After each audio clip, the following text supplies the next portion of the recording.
I'm Rip Esselstyn, and you're listening to the PLANTSTRONG podcast.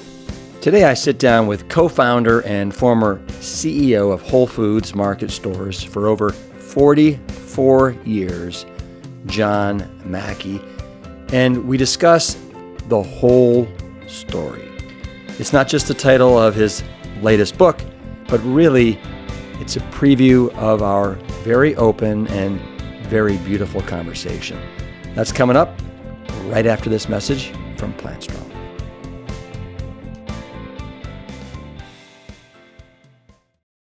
I want to personally invite you to join me and all the other Brock stars for this year's 13th live and in-person PLANTSTOCK event outside of Asheville, North Carolina in the little town of Black Mountain.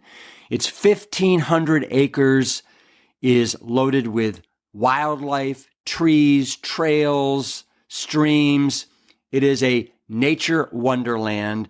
And what's also a wonderland are all the incredible speakers that you get to hang with all weekend long, like Jane and Ann Esselstyn, Dr. Will Bolshewitz of Fiber Fueled, Carly Bodrug, Miss Plant U, Dr. Gemma Newman is over from the UK. We have Dr. Dawn Musalem from the Mayo Clinic, John Mackey, the ex-CEO of Whole Food Market Stores, myself, Brian Hart, and a special appearance by the Plant Bros. Here's the kicker.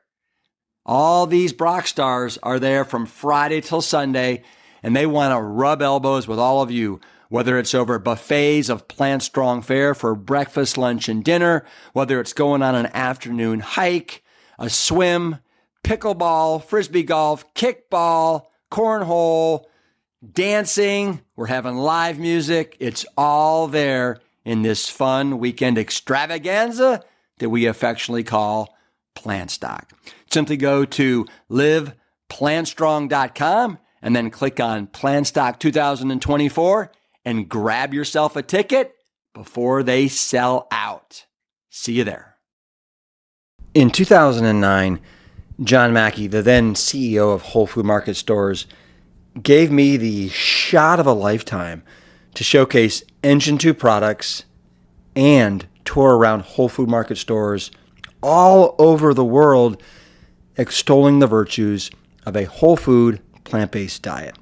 In essence, he really put me on the path to living my life's purpose. Today I speak super candidly with John about his life's work and his new book, The Whole Story, Adventures in Love, Life, and Capitalism. He describes it as a gift to past, present, and future team members of Whole Foods, but it's also a gift to entrepreneurs and dreamers who dare to dream of something perhaps unconventional in a conventional-minded world. And John may be one of the most successful CEOs in business, but he's also a philosopher, a thinker, and a teacher. Today, he shares his ideas around competition, authenticity, leadership, and overcoming obstacles in business and in life. He also shares his experiences with play, something that we all need to embrace a little bit more of in this lifetime. Let's get right to it. Please welcome one of my biggest mentors, John Mackey.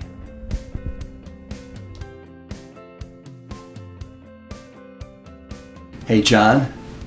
Welcome to PLANTSTRONG Podcast. Hey, thanks, Rip. I'm so happy to be here. It's been way too long. I should have had you on a year and a half or 2 years ago. I got more to say today, so it's probably good that you waited. Good. So, obviously, today I want to talk about your new book, The Whole Story, Adventures in Love, Life, and Capitalism. I can't wait to dive into this. And I want to talk about all the different things that you have coming out of your grocery bag of life. Yeah. Before we do, for the listeners that are out there who may not know exactly who you are or what you mean to me, I'd love to just kind of start with that by saying that you were at the helm of Whole Foods for 44 years, founder, CEO, co-CEO, and you also you reached out to me in 2009, and you gave me really what I consider the opportunity of a lifetime.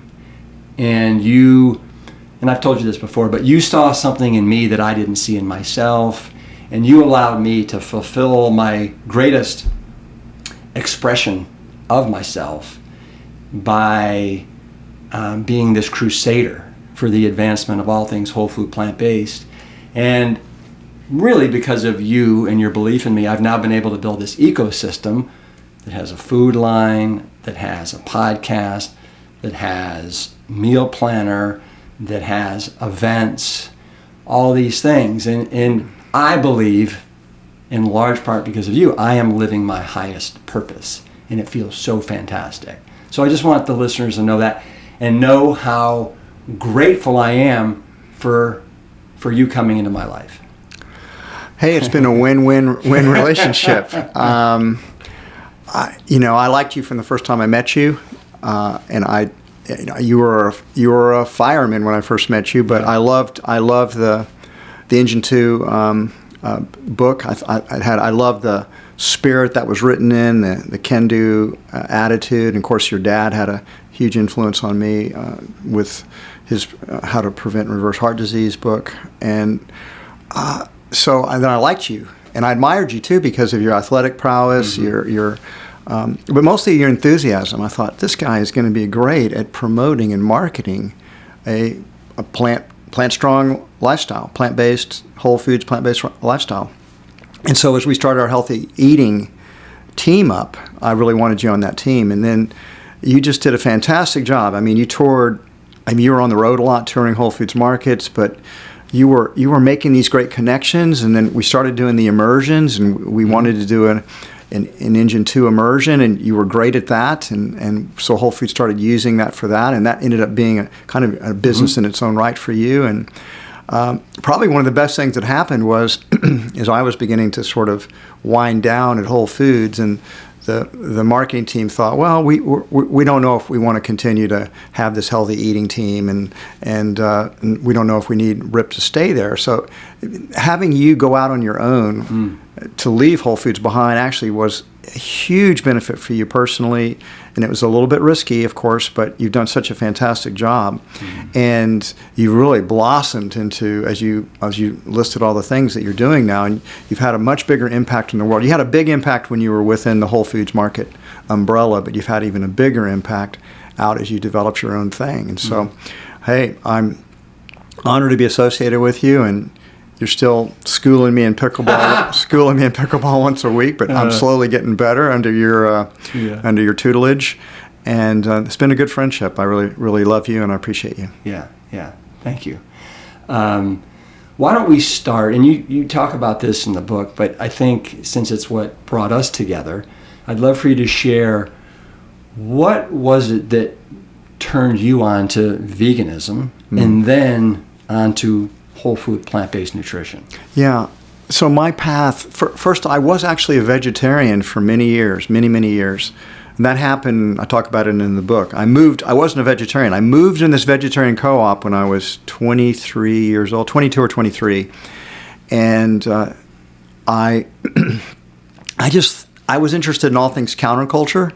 And I just thought vegetarians would probably be really cool people. and they were. And I met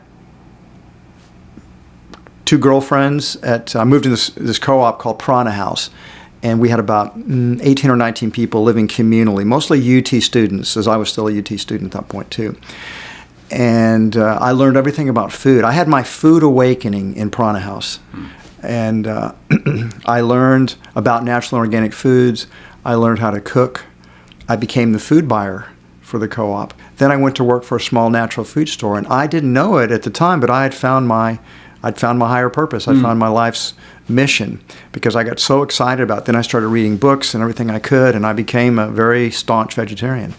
And then from that, I remember coming home from working at Good Foods one day, and I was wrapping up the day. I was closing the store down, and I was looking around, and I just loved what I was doing. It was so much fun. Where was Good Foods located? It was located at 5th and on Baylor Street, 5th and Baylor. A little. They had 5, but I worked at the one at 5th and Baylor. So sort of in central Austin, not too far from where Saferway ended up opening up. Yeah. And I was the assistant manager there. So I'd oftentimes close up the store. And I was closing it up this day, and I just looked around and thought, this is fun. I like the customers that come in. I get to serve them. I have all these friends I work with. I could do this. This is within my realm of competence. and I went home to the co-op, and I talked to Renee, and I grabbed her hands, and I said, Renee, what do you think if we were to open up our own store together?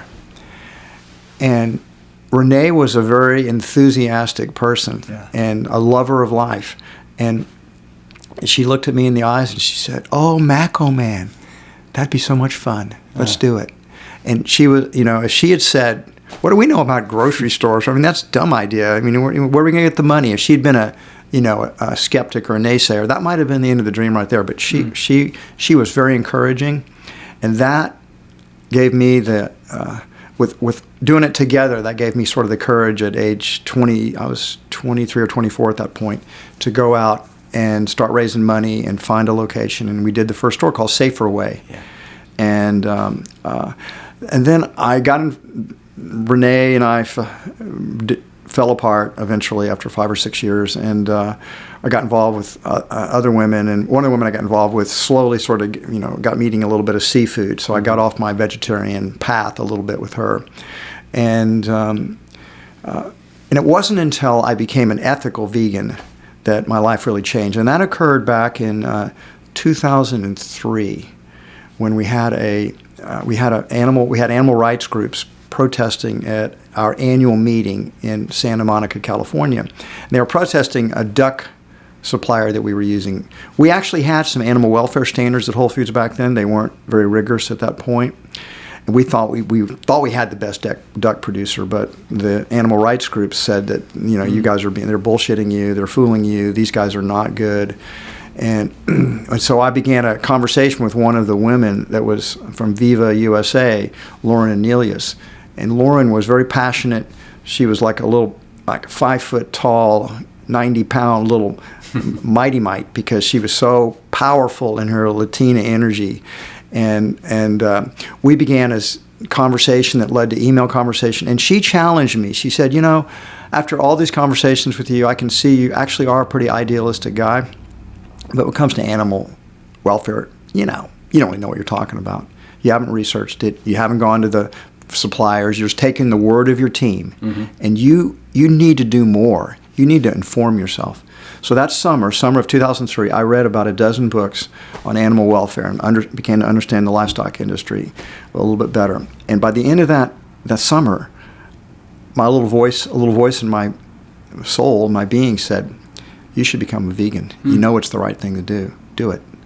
And so I made the decision. I'm going to become a vegan. And then I communicated with her, and she was, of course, excited. And then we talked about, I want to change the way I can't make Whole Foods vegan. My first store was vegetarian. Mm-hmm. Saferway was vegetarian. And it just didn't appeal to a big enough market. So and I couldn't change Whole Foods to become a vegan store. People said, why don't you change to be a vegan store? And it's like, because I'd be fired. I mean, there's no way I could execute it. I don't own this company. I started it, but I don't own it. We're a public company. We have shareholders. It would be I'd go down in a blaze of glory, but I'd have gone down and nothing would have changed. It would have been a foolish thing to do. So we began to work on the animal welfare statements, but it was the ethical argument that I always say that people that are not ethical vegans probably won't stay vegans. Mm. If it's not grounded in this desire to not harm animals, it's very difficult to stay with it, just for health reasons. You start making exceptions, like I did when I was a vegetarian and started eating a little bit of fish, which to me it's like, I'll never eat fish again. That's, why would I want to kill fish? And so the health argument only goes so far. The ethical argument is what I really think makes a lifetime. I know I'll never eat animals consciously ever again in this lifetime. I just won't do it. Mm-hmm. And so that's how I became a vegan. So 2003. 2003, yeah. So now 21 years. Okay, so but there's another step to go from vegan to whole food plant-based. Yes, So correct. what took you there, and why? Yeah, so two books made that change for me. The first one was when somebody gave me the China Study to read, and so I read the China Study, and it had a big impact on me. And then, but you know how it is, like sometimes you hear something from one voice, one friend tells you something, and you think it, but when you hear it a second time, it starts to hit in. And then my friend Bruce Friedrich sent me, your dad's book, How to Prevent Reverse Heart Disease, and your dad had such rigorous standards in there, and it's like, I'm reading and it's like, wow, this is super serious stuff. And it also got my attention because my family has a history of heart disease. My father had heart disease. My mother died from it. She had multiple strokes, and she died when she was 64, so at a pretty young age. And my brother and sister both struggle with heart disease as well. So it's there. And reading your dad's book and just the sort of, I love the fact that it was just sort of like black and white. Yeah. Right? We're just going to eat, as you call it, the plant pure diet, and so Perfect. Plant perfect diet. Sorry, plant perfect diet.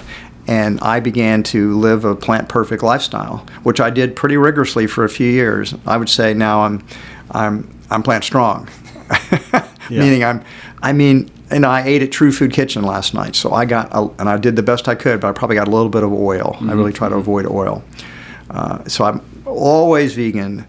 And I really try to eat plant perfect, try to eat a whole foods plant-based diet in every meal. If I eat out, I just do the best that I can in those circumstances. So in going vegan, when that woman challenged you, you read all these books on animal welfare. You read a number of books, including the China Study, Prevent and Reverse Heart Disease. I know you read my book, Yes. The Engine 2 Diet. I'd already converted by the time I got to your book. Yeah.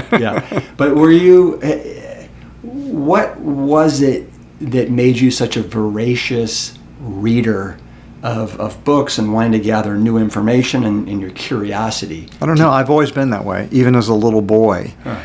I was one of those kids that wanted to read the entire encyclopedia. I started at A. Wow. Did you ever make it to Z? No, I didn't make it past A, but those are big, thick books. Yeah. But, I still spent time reading, and I just love to read. I absorb information. Reading makes my universe bigger.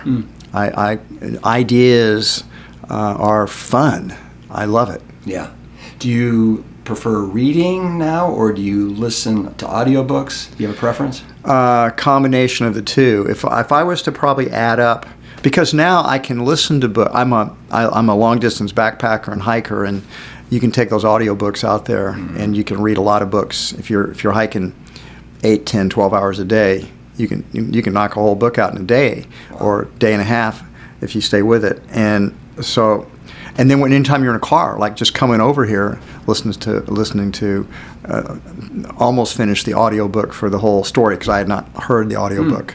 So I've just about finished listening to that. Nice. And I'm pretty happy that I wish I'd read the whole thing. I think I did a good job on the prologue, but the professional reader we got, Adam Barr, I think he did an excellent job. Yeah. That's one of the things I was going to ask you, is if you actually did the reading for the whole story, because one of my biggest regrets is that I didn't do the reading for the Engine 2 diet. You should have. And I'm very happy with the way I did the reading for the prologue, the first 17 pages of the book. And when I listened to it, I thought, man, I wish I'd done the reading for the whole book. Yeah. And a lot of people have told me the same thing. So I didn't, and that's a lot of work. Yeah. But now we'll call it a minor regret. Yeah. Yeah, they wanted me to fly to New York City and be in a recording studio for 5 days. Yeah, that's how long it would take you to read the whole book. Yeah. But on the other hand, there's an authenticity when an author reads a book that cannot be replaced by a professional reader. Yeah. I can't remember when, but one time when we were out for dinner, you told me about the conversation you had with one of the great free market economists, Milton Friedman, and how you kind of, if this is... That's a great story that... If my book had been 500... My book was supposed to be we wrote a 500-page book, and the editors took out about 100 pages of the book. One of the stories that got taken out was a Milton Friedman story. So would you share that? I'll share the story with you because it's such a good story, and it always shocks people. So it was 2005, so I'd been a vegan now for a couple of years, but I've also been a huge fan of Milton Friedman. I've always been. I believe in free markets. I really believe in economic liberty and freedom. This comes out through the book. I believe in capitalism. Milton Friedman is one of the great exponents of free market capitalism in my lifetime. So I'd read all of his books and sort of a little bit of a hero of mine. So mutual friends kind of hooked us up, and so Deborah and I flew to San Francisco. For people, Deborah's your wife. Deborah is my wife, yes. Yeah. One of the stars of the book. Yeah. And we were taking Milton and his wife Rose out. And they were 92 years old at this point, 92. And very small little munchkins. They're both about 5 feet tall, 5'1". So Milton Friedman was a giant in economics and giant in promoting capitalism and economic liberty, but a very small man, and his wife was also tiny. And so we pick them up. We go over to their place to pick them up. We're going to a famous vegetarian restaurant in San Francisco called Green's, which I always eat at when I go to San Francisco. Now they have half the menu is vegan, and the food's really good. So we pick them up, and he offers us a drink, and we're talking. We're making small talk because we're a little early before our reservation at the restaurant. And he shows me his Nobel Prize. Milton Friedman won the Nobel Prize in economics in 1976. Yes. And so, you can get a bigger trophy for winning a pickleball competition than you get for winning the Nobel Prize. It wasn't the size of the thing, but of course, how many people win Nobel Prizes of anything? And so that's a great, great honor. In fact, he was living, and the Nobel Prize enabled him to retire from the University of Chicago because you get, I don't know how much winnings he got, but then he bought his place in San Francisco in Russian Hill. So that Nobel Prize really helped him out financially. So anyway, he asked me a question. He says, "John, why are you a vegan?" And I said, "Milton, I'll tell you what, I'm going to give you," Milton's one of the great debaters of that era as well. And if you ever watch him on YouTube, he's an incredibly good debater. And I said, "I'm going to make an argument to you. And it's got 4 points to the argument. If you can answer the argument effectively, I will stop being a vegan. But if you can't answer it, I would expect you to become one." And he thinks about it before he takes that challenge on. He says, "Let's hear it." And so I said, okay, number one, if you eat animals, the animals necessarily have to die, right? There's no eating an animal that doesn't die. And if you're eating animals that were raised in America, there's over a 99% chance that animal was raised in a factory farm under the most horrific conditions that people are just not aware of in the United States because it's kind of just hidden away. And so here's that. And so point number two, you don't need to eat animals to be healthy. It's just something that we evolved with over time because people were trying to get enough food to eat. We were calorie deprived, and you could hunt animals, and you could have livestock animals, and you always had a source of calories, a source of that year round. And so that became part of our cultural traditions to eat animals.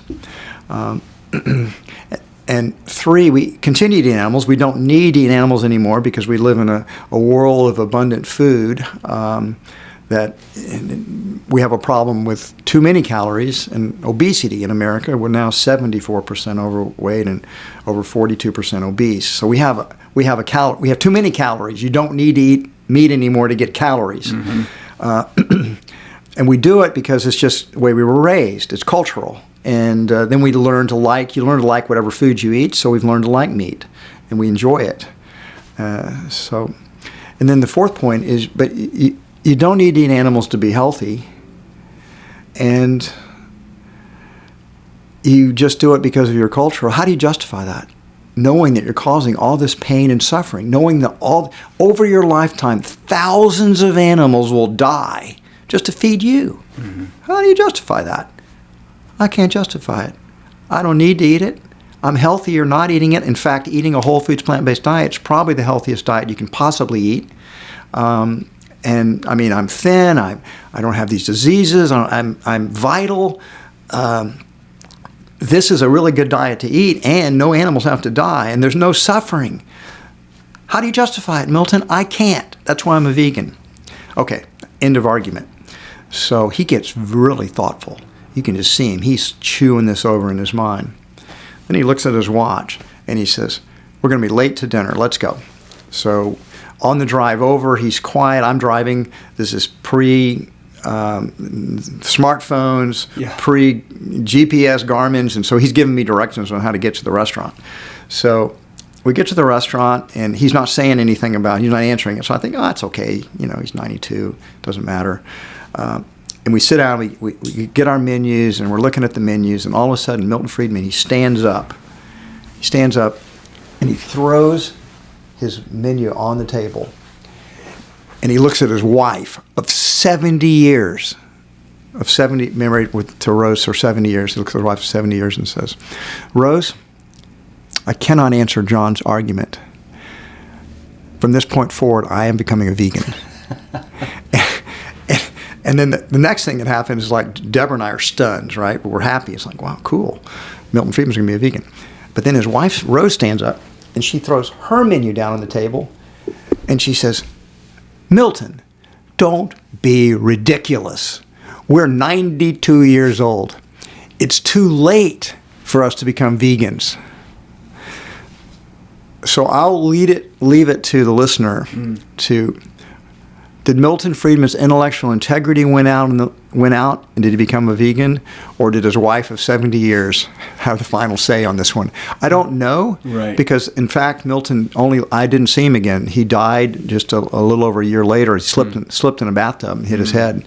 So I never got to find out the answer to that question. So I kind of think maybe a wife of 70 years, having been married now for 34 years, they have a lot of influence on you. Yeah, well, it depends who did the cooking, right? That's a good point. I hadn't thought of that. Yeah. I'm sorry that story got cut from the book. Yeah, it's amazing. So I want to dive into this book. You've written 4 other books: Conscious Capitalism, The Whole Foods Diet, Conscious Leadership, and The Whole Foods Cookbook.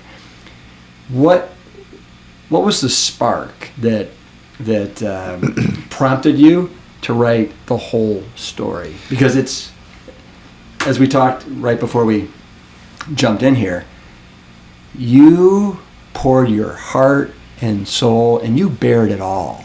Yeah. I mean, there's almost nothing that you didn't, Oh, there's a few things that I am married that are not in the book, but it's pretty full disclosure, particularly about Whole Foods. Yeah. So what was the spark for the book? First, I do think this is the best book I've ever written. It's as good as I think Conscious Capitalism was, or Conscious Leadership, or the Whole Foods Diet. I think the whole story is just such a good book. It reads like a novel. And so why did I write it? Is kind of what your question. Yeah. There are many reasons, and the first reason is that it's a gift to the team members of Whole Foods. I started thinking about it.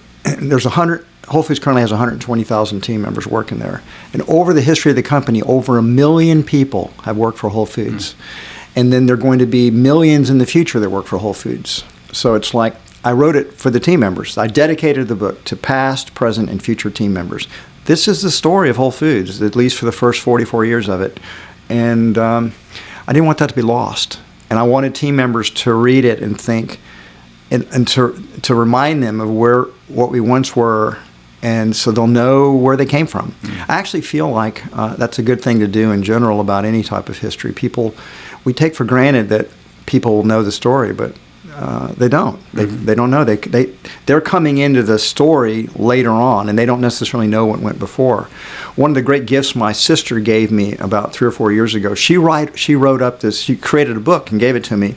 It was a story of our family with lots of photos of my grandparents, my parents, and I didn't even know any of this stuff. It's amazing how little I really actually knew about my own parents, and what I knew about my grandparents was far less than that. And my great grandparents, I all knew nothing about.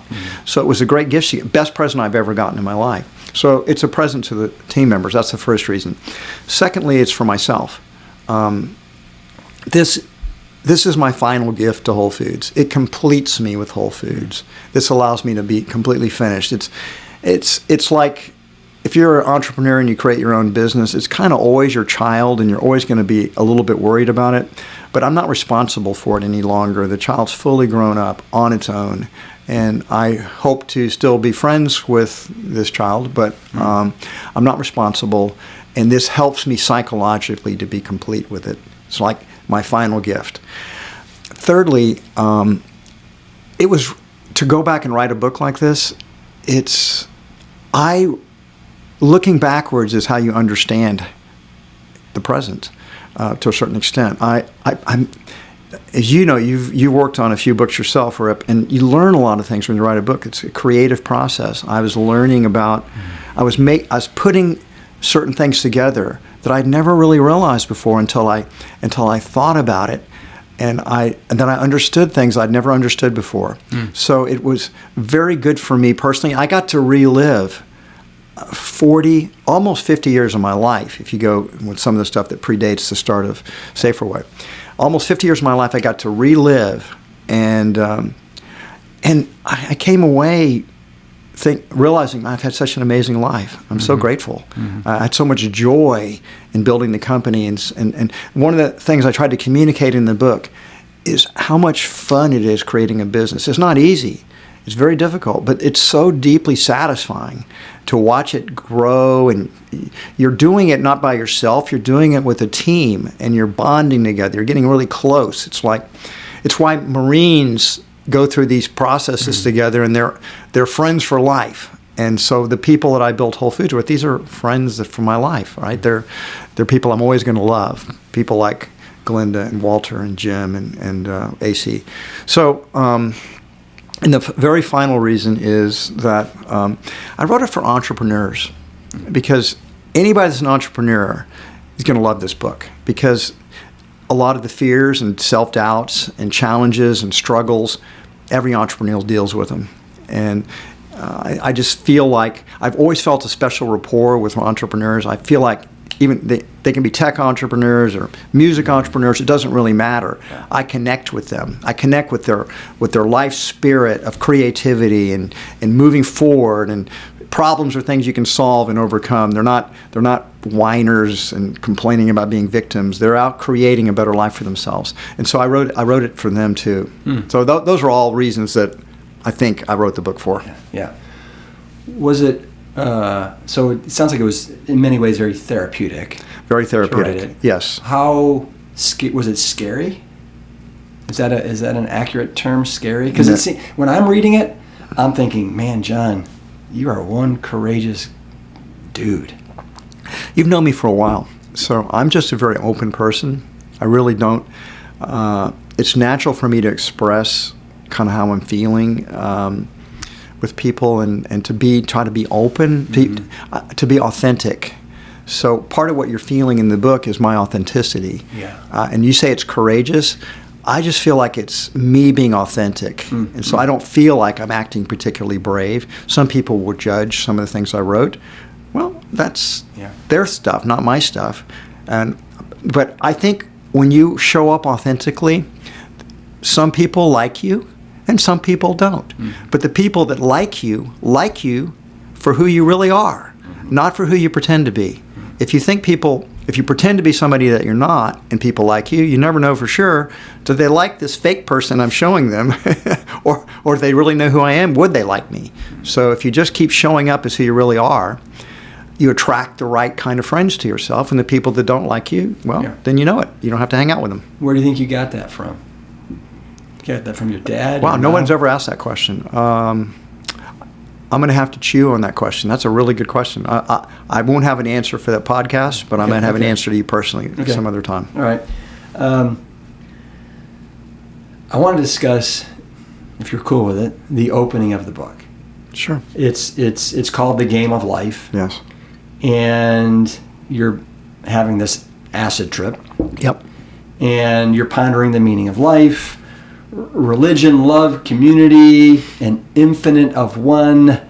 You run into one of your, I think, philosophy Professor Solomon. Yep. You talk about wanting to live a life of depth and intellectual courage and love and possibility. It just is like, you have just like cracked open this incredible, like I read that chapter, that opening chapter, and I wanted what you had going on. I mean, it was awesome. So I mean, what made you decide to open up your book with this particular? Well, because it was completely life-changing. Yeah. For the readers haven't read it yet. Yeah. So I am just turned 23. It was soon after my 22nd birthday. So I just turned 22. And I had done LSD several times from about ages of, I think 19 was the first time I did it. And then, but this was the largest dose I'd ever taken. It's what people would call a hero's dose. I didn't know how much it was. And I experienced, I mean, I'd been a seeker.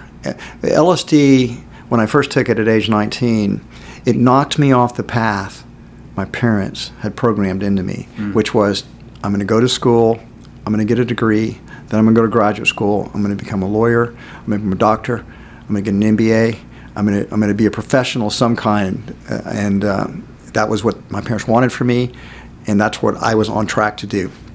And I took LSD at age 19, not a very large dose, but it was like, oh my God, the universe is so much bigger than I realized. This is incredible. And there was an inner universe, an inner part of my being that I'd never really felt before. I mean, I didn't realize there was an external universe that seems to be infinite, but there's also an internal universe that is also infinite.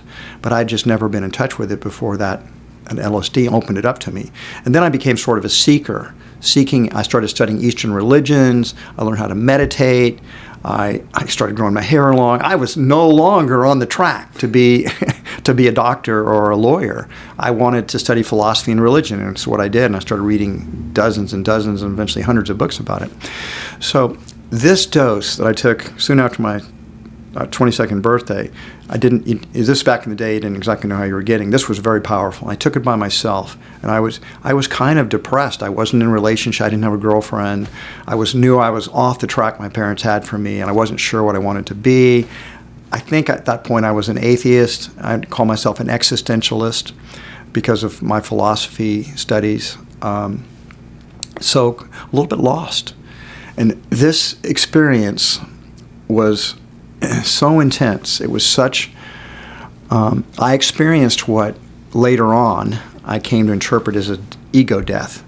And so what I mean by ego death, we experience ourselves as separate beings. You're Rip, I'm John, this is a glass, that's a video screen, that's my book, and they're all separate from me, right? They're different from the me, they're different than John. And that separation that we experience we can call that the ego that identifies ourselves as different and separate from everything else. It is how we live our lives. We live our lives in a state of ego consciousness. Just imagine for a second that there's another reality where nothing's separate. There is only the one. Everything is connected. Everything is connected. There is no separation. Our minds see separation, but it's because that's what our minds are creating. So I took this large enough dose where I described it in the book. It's like I'm hanging on to like a rock over Niagara Falls, and eventually I got tired and I got swept over, and I just surrendered. I let go. I couldn't hold out. I couldn't hold the separation out any longer, and then I just merged into the one. And it's very hard to describe that experience to somebody that's never had it, because it just sounds sort of like gobbledygook, woo-woo stuff. But it was bliss. I mean, to let go of that separate self and just to know, and that you can just totally relax into the one. And so what I realized in that experience is that, oh my God, I had no idea. I'm a manifestation of the one. I am the one. We are all. Everything is the one. I'm not special. I'm just another manifestation of the one, and it's all connected. And there's nothing to be afraid of. There's nothing to be. No reason to fear death. No reason to fear anything. You're free. We're here. We're this beings of basically playing a game, an infinite game. And that's what I saw in this experience, and it obviously changed my life completely. And it's like, whoa, and then because I'd been timid, and this gave me the courage. I'm like, I'm going to go explore everything. What's there to be afraid of? Am I going to get hurt? Sure. Am I going to die? Yes. But that's not who I am. I'm not the ego. I'm not the body. I'm not the separate self. I am an expression of this eternal beingness. I don't know how else to put it. Yeah. And that is so liberating. You just cannot imagine, because it's like the whole death anxiety and all that stuff sort of fades away, and you're just free to go create and be. It's an amazing feeling. Yeah. So that's what's in that. And then why that's important is that I run into this. I think I run into my philosophy professor that I so admired, a professor at the University of Texas named Bob Solomon, Robert C. Solomon. He wrote. He's an existentialist, and one of my intellectual hero, and I worshipped him when I was very, very young at that age. He just lived such oh, my God, I might have my answer for you about the authenticity. He was so authentic. Bob Solomon was. He was himself. And it's like, I wanted to be like him. I wanted to be this authentic self and the no bullshit self. Yeah. Just to be present and be who you are. So maybe that was the seed. Think, how it's kind of under your consciousness shows up things later. So I think that is the answer. And so I wanted to be like him. And he was, I envisioned myself being, like this guy that would, I didn't know if I was going to be a professor like him, because I didn't know if I wanted to go do the whole PhD thing. But I wanted to be a philosopher. I thought I was an existentialist, and a lot like he was. So I'm coming down from this journey now, and I started hitchhiking around. But we'll say that for the story. I run into the professor walking, and this is a great opportunity. And I went up to him. I didn't have a shirt on because it was hot. It was August in Austin. Yeah. So I ran up to him and I said, "Professor Solomon, it's John Mackey." He didn't recognize me immediately. I said, "I'm one of your students. I've taken several classes from you." And then he began to recognize who I was. And I said, "Listen, I just want to ask you a couple of questions. I've been wanting to ask you these questions for a long time." And I just, he said, sure, go ahead, ask me whatever you want. And I said, "Well, sir, you teach that in your books and your classes that life is absurd. There is no meaning to life. There's no point to it. And that there's really no objective meaning, but we can give it meaning.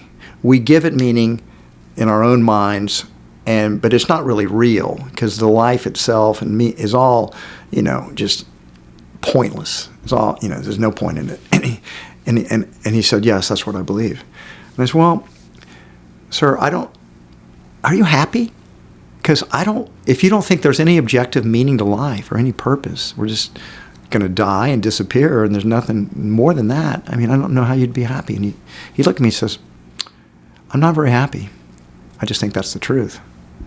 And he gave you an authentic answer. He gave me an authentic answer. Yeah.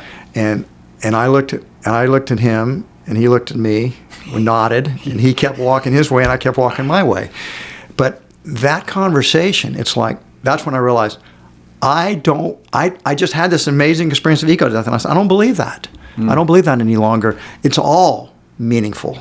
It's everything is purposeful. It's all intensely alive.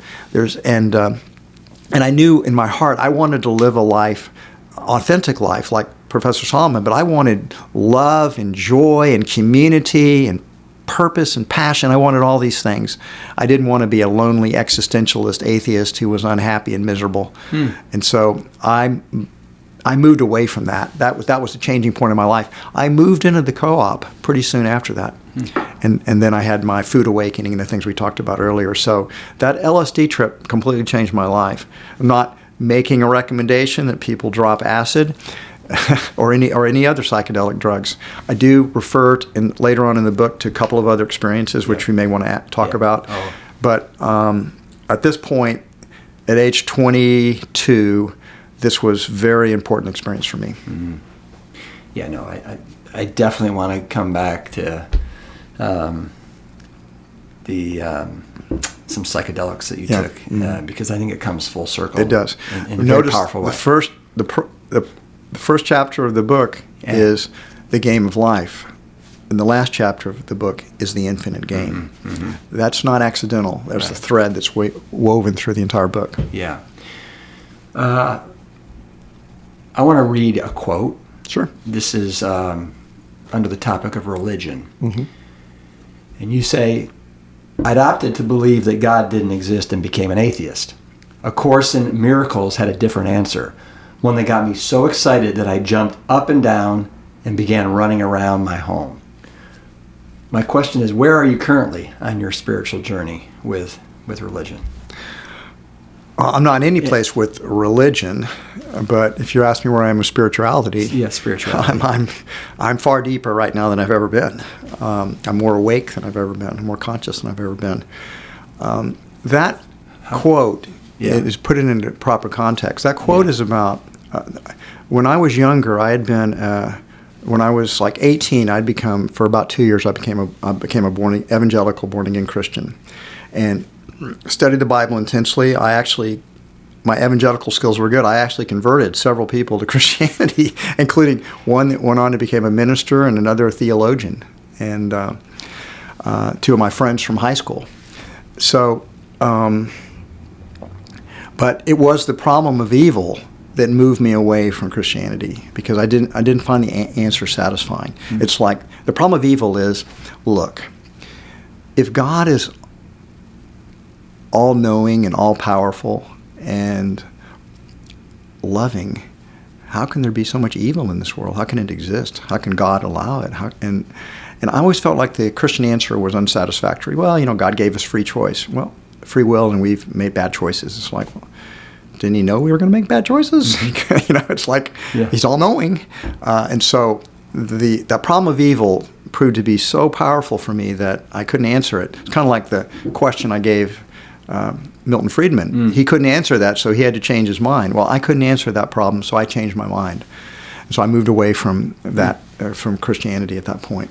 But after let's just say we can get to the MDMA point at another time, but a friend of mine gave me a book to read called A Course in Miracles. And I said, well, what is this book? He was a good friend. He was a very spiritually awake guy. And he said, well, it's supposed to be a channeling from Jesus. I said, oh, yeah, sure, channeling from Jesus. How likely is that?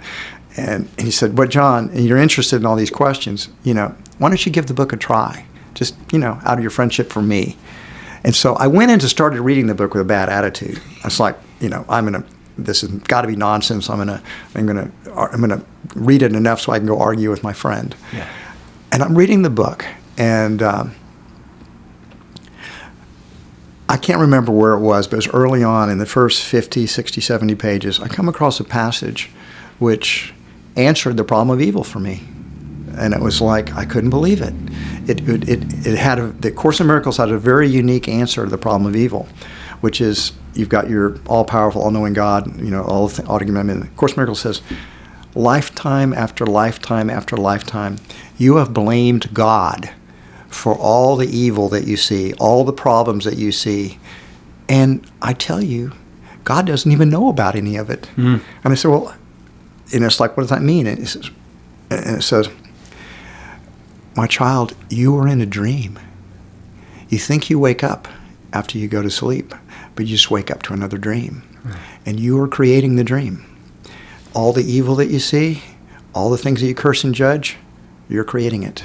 You're creating this dream. And the Course in Miracles is a path to awaken from the dream, a path to, it's a path of love. Through practicing forgiveness and opening your heart wider to the possibilities of love, your dream begins to change. It becomes a happier dream. And then eventually you fully, completely awaken. And since I put that philosophy into effect, I've found it to be true.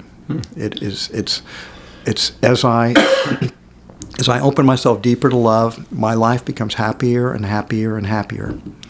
The most loving, kind people show up in my life, and so that the answer to the problem of evil, according to the Course in Miracles, is just simply that you're blaming God. Well, God's not creating this dream for you. You are. And you're having fun. It's an adventure. But is it really satisfying your soul to the way it could be? Then if you don't like it, change the dream. And you change that dream by changing your consciousness.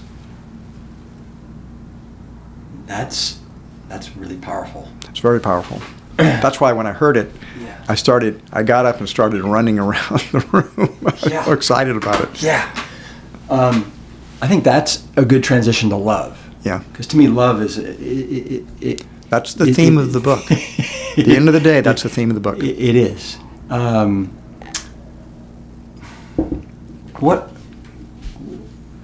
What is love to you? Love is in some sense, love cannot be completely defined. Love is the essence of reality. Love is what we are. In our hearts, in our souls, is love, and that's the universe is grounded in love. We're just asleep. We're just not awake to it. But as we open to it, as we begin to think of it as like there are blocks to the presence of love in our lives. Those blocks are fear. That's the biggest one. Fear, anger, judgment, resentment, envy. These all take us away from love. We spend our lives judging other people, judging ourselves, and those block the love that's within us. Or we begin to make exceptions for our children or for very special people, but not in general everyone and everything. And so we have to heal those blocks. We have to begin to remove the blocks. And the Course in Miracles, anyway, the path for removing those blocks in the Course is simply forgiveness. You practice forgiveness. And as we forgive, we come to discover that we, too, are also forgiven. We judge ourselves for not being perfect and from the mistakes that we make. We all make mistakes. And another thing I've learned is very important is that the past doesn't exist any longer. All that's real is this moment. And in this moment, we can choose love. It doesn't matter if you didn't choose it last moment. It doesn't matter what you did in the past. It doesn't exist any longer. Right now, we can choose love. And if you forget that, it's okay. Because the next moment, you can choose love. And so if you choose love, moment after moment after moment after moment after moment, eventually, that's all there is. One of the things that stood out to me in the book is that you have grappled with loving yourself. Yes, and often failed. And by the end, and I want to go into this later, but by the end, I feel like you're in a great space, a great place with loving yourself. But earlier on in the book, and maybe this isn't the word you used, but you despised yourself. You didn't like yourself. I mean, so we're in this dream, and think of the dream like when you're dreaming at night. To get the dream metaphor, so you can understand this a little bit better. Have you ever had a lucid dream? A lucid dream is a dream that you become conscious that you're dreaming, that you're actually asleep, dreaming, but then you're aware that you're dreaming. Have you ever had that experience? I think maybe once. So what's common when you become aware that you're the dreamer is it's like, oh my gosh, you can control the dream. As you think there the dream begins to manifest what you're thinking. So if you're a young man, you have to resist the temptation to go into a sexual fantasy at that point. And if you can resist that, then it's like, if you want to fly, you can fly. If you can do these amazing things that I still have these flying dreams where I'm like sitting here and it's like, Rip, you're not going to believe this, I can fly. It's like, you can't fly, nobody can fly. I said, watch this. And I start flying around the room. It's like, how do you do that? It's like, I don't know, I can just do it. So in a lucid dream, you become aware of the dreamer, and then you can begin to create the dream as you want it. It's the same way here. As you awaken, as you become aware that you're the dreamer, you can begin to create the dream that you wish. And if you do it from the spirit of love, the dream becomes happier and happier. Now, what happens though is we attack and judge other people. As we put fear out there, as we do that, we begin to feel guilty. We know that's not a good thing. We don't want to hurt people. So when we hurt somebody, even if we say, well, he got what he deserved, there's part of us that knows that was not a good thought, not a good judgment to put out there. And so we don't always act perfectly, and we tend to judge ourselves for our imperfections. And we don't.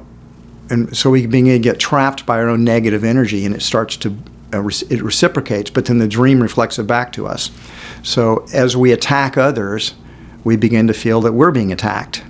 Hey, if you talk a lot of trash talking in pickleball, it may come back to you with a smash. Exactly. So that's why it was hard for me to love myself, because I've done so many terrible things. I mean, I've hurt so many people. I've said so many things that wounded people. I've been thoughtless and careless and angry and judgmental. I've been in the human condition of fear and guilt and anger and all those emotions. And as I've expressed those emotions, I don't feel good about myself. I don't love myself. Who would love a person that would be doing this kind of stuff, that does these terrible things? So that's why forgiveness is such an important path. As we forgive others, it comes back to us. Does this make sense? Yeah, absolutely. Okay. Absolutely. I want to. This is a very different podcast than I think you've ever done before. I want to read a couple passages from the book that, to me, also talk about love.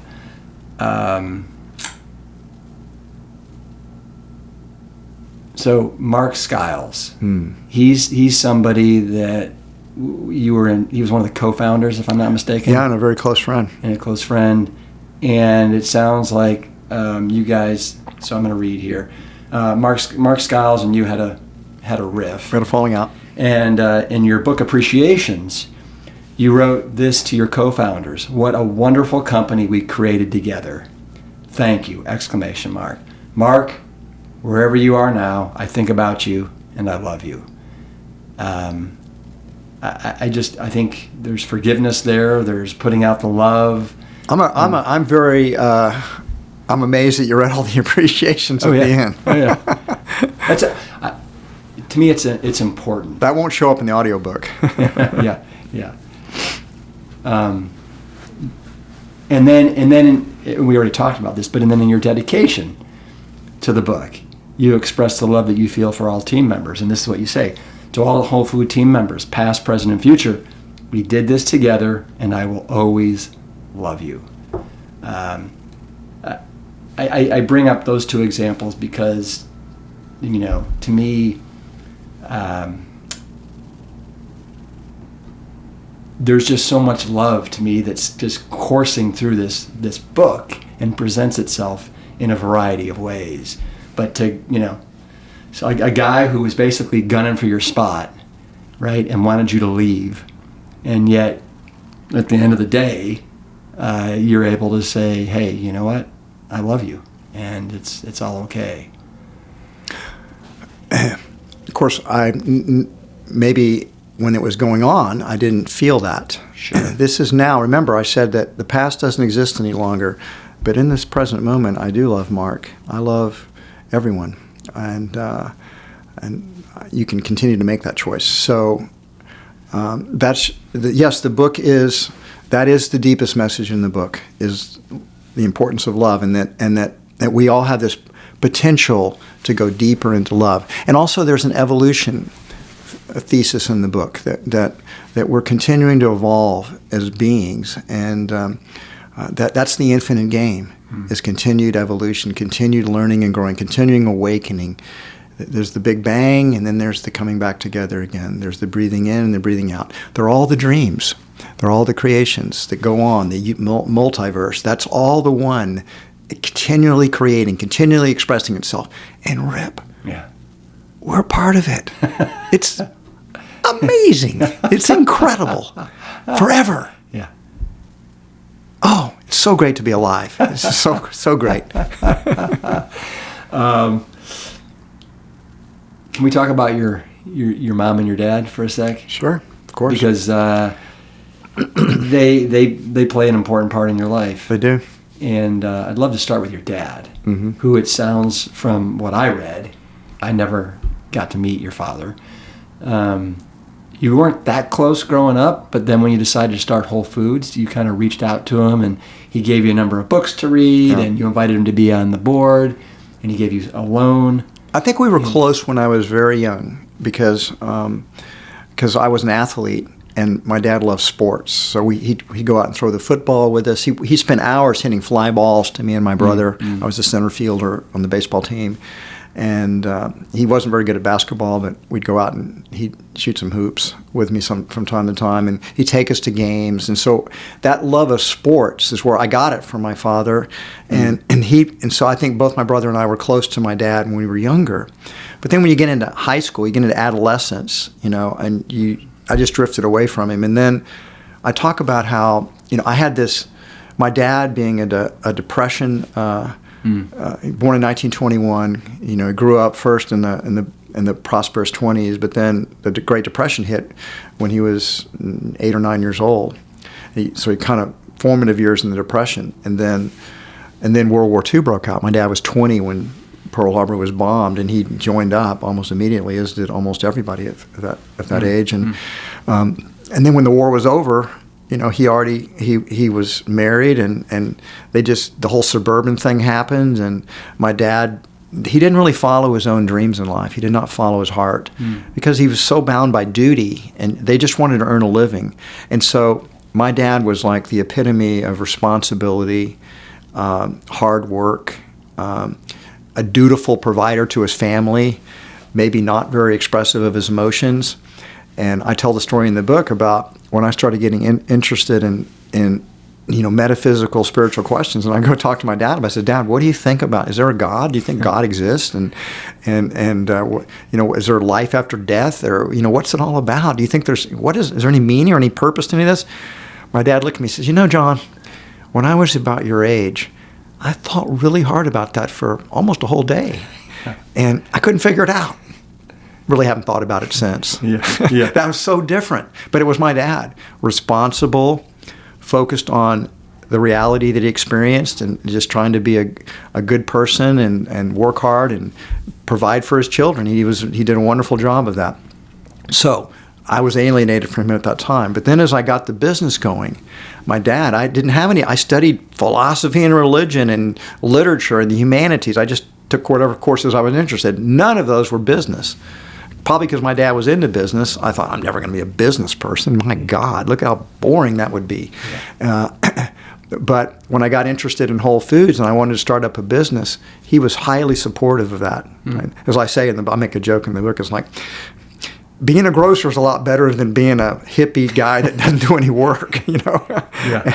And so, whereas my mother thought being a grocer was like so beneath where she wanted her son to be, a doctor or a lawyer or something respectable. My dad picked up on the entrepreneurial enthusiasm, and he supported it. He encouraged it. He invested in it, and then he mentored me. Mm-hmm. I never could have done what I did if my dad hadn't mentored me. He's this, in the first half of the book, he's clearly the second most important character. Yeah. It brought us very close together. Yeah, very important teacher and mentor. Yeah. in your life. At what point did the tables kind of turn a little bit where you're like, Dad, I think that I'd be better off if you were no longer on the board, Yeah. and I really want you to resign. And it really, you describe it here as it being a very painful conversation you had to have with your dad. It was. It was the hardest thing I ever did, actually, in business. Was firing my dad from the board, and it'll make more sense when I explain it retroactively in a minute. But so he'd been my mentor and helped me, and we never made any big decisions that he didn't sign off on, and that's one reason we were successful. And he taught me frugality and the importance of making money and reinvesting in and not overspending. He taught me about people and leadership. He was just a great mentor, and he loved me, and so we had complete trust. I could tell my dad anything, and he knew he could tell me what he really thought, and so it was a really, really good partnership. And then Whole Foods went public in 1992 with our initial public offering. We sold stock to the public, but my dad was pretty well off from his own business experiences, but he made a lot of money because he'd invested, and once we went public, his net worth went up considerably, and as did mine, since I had no net worth prior to that. And at first I thought we started to fight a lot we weren't syncing up on these decisions, like these acquisitions, first Bread and Circus in Boston and Mrs. Gooch's in L.A., and he kind of opposed on both of them. And I was surprised because he'd always been excited about our growth. And at the time I thought, well, maybe he just doesn't want to lose the money. He's older. He's in a different state in his life, right? I'm like, we did our IPO. How old was I? I was in my 30s still, so and he was in his 60s, and so he's thinking I don't want to lose it, and so he wants to be getting more conservative, and so we started fighting at the board meetings, and we're a public company, and we're fighting because I want to grow, and he wants us to be careful, not make mistakes, and I couldn't understand it. He changed, and he'd have these emotional outbursts that I didn't understand, so. He ultimately supported both the acquisitions of Bread and Circus and Mrs. Gooch's, which were life-changing for Whole Foods. Those two companies combined with Whole Foods, that combination is really what helped us to be able to grow the talent we got from those deals. AC Gallo, for one, and the Mrs. Gooch's people were fantastic as well. So anyway, I remember after the Mrs. Gooch's merger, which I had to beg him to do. He did not want to do it. I said, "You got to trust me on this. It's going to be huge," and it was. It was a huge deal. And after that, I thought to myself, we're fighting all the time. I need to get. I went back and forth. I didn't make a decision instantaneously about it, but then I realized, no, it's time for him to go. I just turned 40, and this was 2 years after the IPO. I just turned 40, and with Mrs. Gooch's was 1993, and I just went to him and I said, "Dad, you're always going to be my mentor. I'm always going to take every decision to you, but we can't keep fighting like this. The media is going to find out about it. It's going to be bad news." He says, "We can change," and I said, "I don't think we can change. Mm-hmm. You and I like to argue things, and we're debaters, but you're doing it so emotionally now, and I don't understand." And I just said, you need to sell half your stock. I thought it was about the money. You need to sell half your stock. Then you're never going to have to worry about money again. Keep the other half because I'm going to grow this company and it's going to be worth a lot more. And I said, otherwise it's destroying our relationship. We are so close. We're best friends. My father was my best man at my wedding. He agreed. He did it. And he stepped down. And I still, went to him, but he's no longer going to the board meetings. A year after that is when he got diagnosed with Alzheimer's.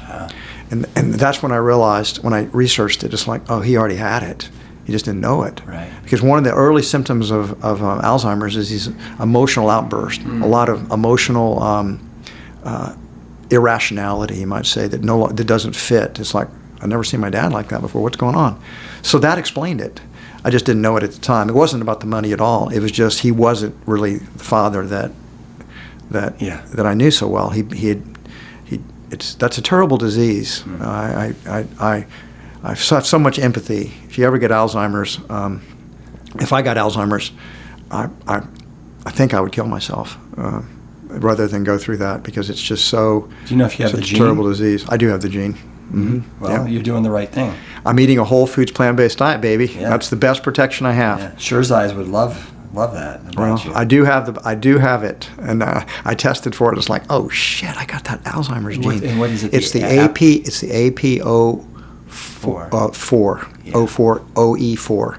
And there are other markers, but that's the worst one. Yeah. I don't have. That's the only marker there's 4 markers for it. I have one, but the worst one. Yeah.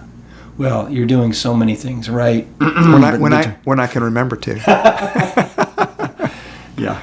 But, between eating this way, being, constantly challenging your mind, exercising, meditation, yeah. And what, are you 70 yet? I'll be 71 in a couple months. 71. I know. I mean, it's terrible. It's all I can think about my pickleball is that I'm at a peak now. I can only decline. That's not true. Well, I think I'm better than I was a year ago, so maybe I can get better for a while.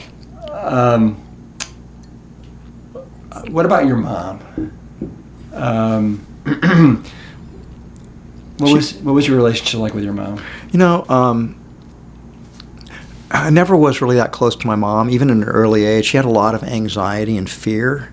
And I think even as a little boy, I kind of migrated to my father, who was confident and strong, and I felt my mother was consciously anxious and worried about everything all the time. And I didn't have a word for it. She was very neurotic. I didn't have a word for it, but I just didn't, you need your mother. It's just like, I just kind of pushed her away a little bit, because I just kind of, as a child, I just sensed that it wasn't healthy to be, I didn't want to be that way. And her anxiety was something that I did have to do a lot of spiritual work to. I don't feel anxious anymore, but I had to do a lot of spiritual work to overcome it. My brother and sister still have, I think, a lot of fear. We've got a storm coming here. Yeah, we sure do. Yeah. So, but my mom, in fact, I realized that one of the great gifts my mother gave me is that she lived a very unhealthy lifestyle. She smoked. I believe she was an alcoholic. She worried constantly. She never exercised. She watched the news several hours a day, which is a good way to be fearful and unhappy. And she had a lot of judgments about other people, and kind of manipulative. But she did love me. So, she gave the greatest gift any mother can give her child. She did love me and want the best for me. But she really wanted me to be respectable. And so she died in 1987, and Whole Foods at that point only had 4 stores. And so the story that's in the book is the very last time I ever saw my mother was on her deathbed. Yeah. She died a few days after I'd seen her. She'd already had 1 stroke. She was kind of partially paralyzed and bedridden. And so I went to visit her, and she asked me, she'd asked me this before, but the last thing she asked me, says, John, I'm going to die soon, and would you do this for your dying mother? She was real manipulative. Would you promise me you'll go back and finish school? And we gave you a very fine mind, and I just can't believe you're going to be a grocer. You're just wasting your life. And it's like, looking backwards now, I wish I had just lied and said, yeah, Mom, I'm going to go back to school for you. I'm going to do this for you. She'd have died this for very, not believing her son was a failure, and it was downwardly mobile. But I didn't do that because I was so full of my own integrity at that point. No, I'm not going to lie to my mother. Why would I do that? Yeah. This is the truth. I'm not going back to school. I said I was going to get an honorary degree someday, which I did. I did get that. You did. I want to, if you don't mind, I'd like to read that passage. It's right here, page 319. Here you say, I open my commencement speech by telling the assembled graduates the story of my mother's deathbed request. It has taken me 37 years, but Mom and Dad, I finally have that college degree that you wanted me to get so badly.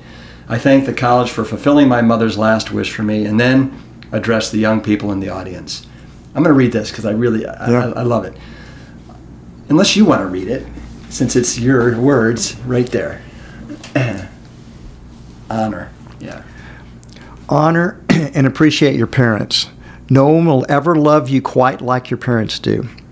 And although they have no doubt made plenty of mistakes in helping you to grow up, they've also done the very best job they knew how to do. They've made far more sacrifices on your behalf than you will ever really know. Please forgive them for their mistakes and imperfections, and fully love them and honor them while you can, because the simple truth is that you won't always have them with you as you move further along your life journey. Mm-hmm. Yeah. There's, I want to... Rip, one of the things I admire and I envy a little bit about you, but envy in a good way, is you have amazing parents, and they're both characters, and because they're following this diet, you get to enjoy your parents far longer than I got to enjoy your parents. I mean, heck, your parents might still outlive you, for God's sake. They are so healthy for how old they are, and so full of vitality. So your parents are huge cheerleaders of you and your work, and I know you have a really close relationship with both of them, and I admire that and envy it. Thank you. Yeah, Anne is going to be 89 in about a month and a half, and Essie... And acts like she's like 39. It's true. And Essie is going to be 91 this year. Wow. So 89 and 91. Fantastic. Yeah. And great examples of the power, the long-term impact of eating a whole foods plant-based diet. Yep. Yeah. I want to switch topics for a second and go from kind of love and your parents and all that to leadership. And so you were at the helm of Whole Foods for 44 years. You must feel like a tried and true warrior that's gone through the gauntlet and come out the other side with a lot of scars. I mean, when I'm reading this, I'm thinking about all the different fires you had to put out, the people that were gunning for your position. And my question to you is, do you love being a leader? Do I love being a leader? You know, it's kind of funny because I know I am a leader, but I don't know if I'm trying to be a leader. I'm just being me. So the answer is, do I like being me? And the answer is, I do like being me. Right. So I guess I like being a leader. Right. Well, I can remember you and I, we were at Whole Foods. This is probably in 2015 or 16. And for a Christmas present, I got you 10 sessions with a good friend of mine named Nathan Turner, who was Lance Armstrong's strength and conditioning coach when he won 2 of his Tour de France's. And you're like, I don't want that. And I'm like, I don't like anybody telling me what to do. And so, you know what? You keep it. You're being authentic, right? Just being authentic the way only you can. I'd take it today. And then you said, Rip, if I wasn't running Whole Foods, I'd probably be homeless in a ditch somewhere. Your exact words. But look at you being you.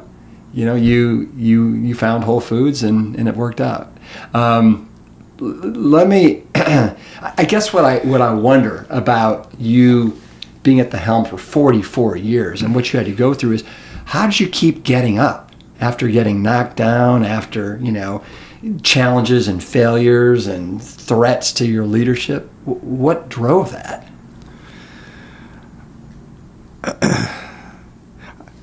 I mean, you're resilient. Yeah. I think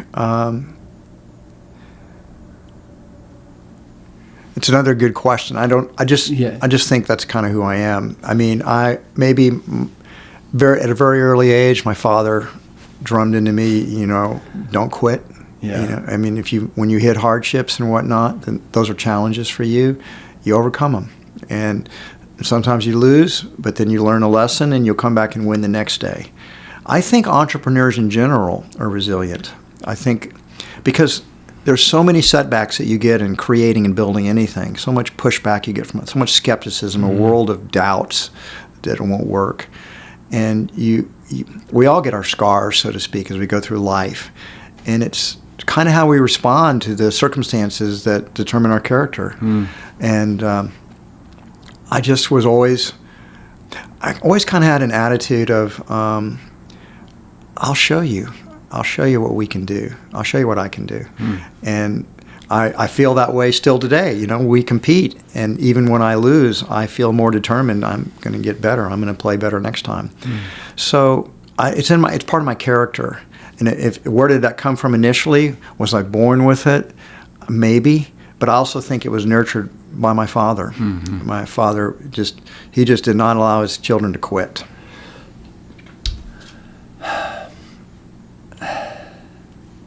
I'm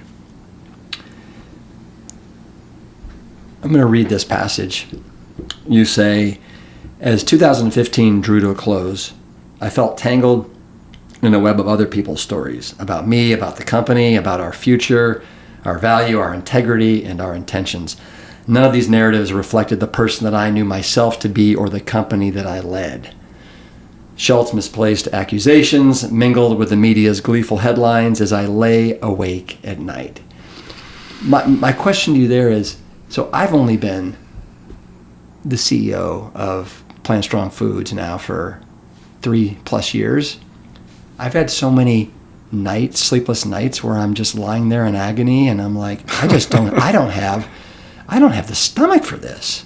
And it's like the most insane roller coaster ride you could ever be on. I find the highs and the lows and trying to, figure out how to, keep a nice steady calm. I don't know. I had plenty of sleepless nights. And how do you do it? I know you're resilient, and I know your father kind of drummed it into you, but to me, there's something more deeper than that. There's love. There's this adventure. It's an adventure. You're on an adventure, and some bad shit happens. Yeah. But it's part of the adventure, but there's a joy of overcoming challenges and problems. And I've always thought, because I have that spiritual grounding, it's like, okay, this is an the biggest the challenge is, it's more of an opportunity to grow. Mm-hmm. I can evolve past this. I'll come through this stronger. And so I had a determination to move through it because I honestly thought it was an opportunity for me to grow, become a better person, to become a better leader. But you have to face your fears. We're constantly facing fear. Fear is what holds us back. And part of this book is also written as kind of a hero's journey. I'm a great believer in the hero's journey. I believe every person is called to a hero's journey. Most people are too scared to answer the call. And I mean, my mother was scared and she just wanted me to do something respectable in my life. I had a calling. I answered it. And then if you're really following your heart and you're answering that hero's journey call, the whole thing's an adventure and it's fun and you do lose some. I mean, but it's okay. It's how you're going to get better. That's how I've always seen it. Yeah, it's how I can learn more and be a better leader, a better person, kinder, more loving person next time. So I just think I had that kind of grounding in me. It's really helped me. It's interesting because about 6 months ago, I went back home after a really hard day, and I said, Jill, I think I need to tap out. I am done. And Jill said, Rip, just hang in there. Literally 2 days later, it was the greatest day ever. And I was like, I love this. Well, I mean, this is so funny, Rip, because you're actually describing very articulately the emotions all entrepreneurs feel. And there are these moments of complete ecstasy. It's like, I know if when we open up El Segundo, if it starts out well, I'm going to be ecstatic. Yeah. And then there are the times where you feel so much fear of failure, fear that somehow you're going to be overwhelmed, that you're going to be swept away. That's the intensity of the high, and there's an intensity of the low.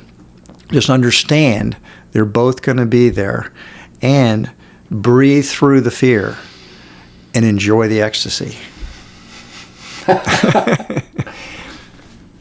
Now, let's move on to competition.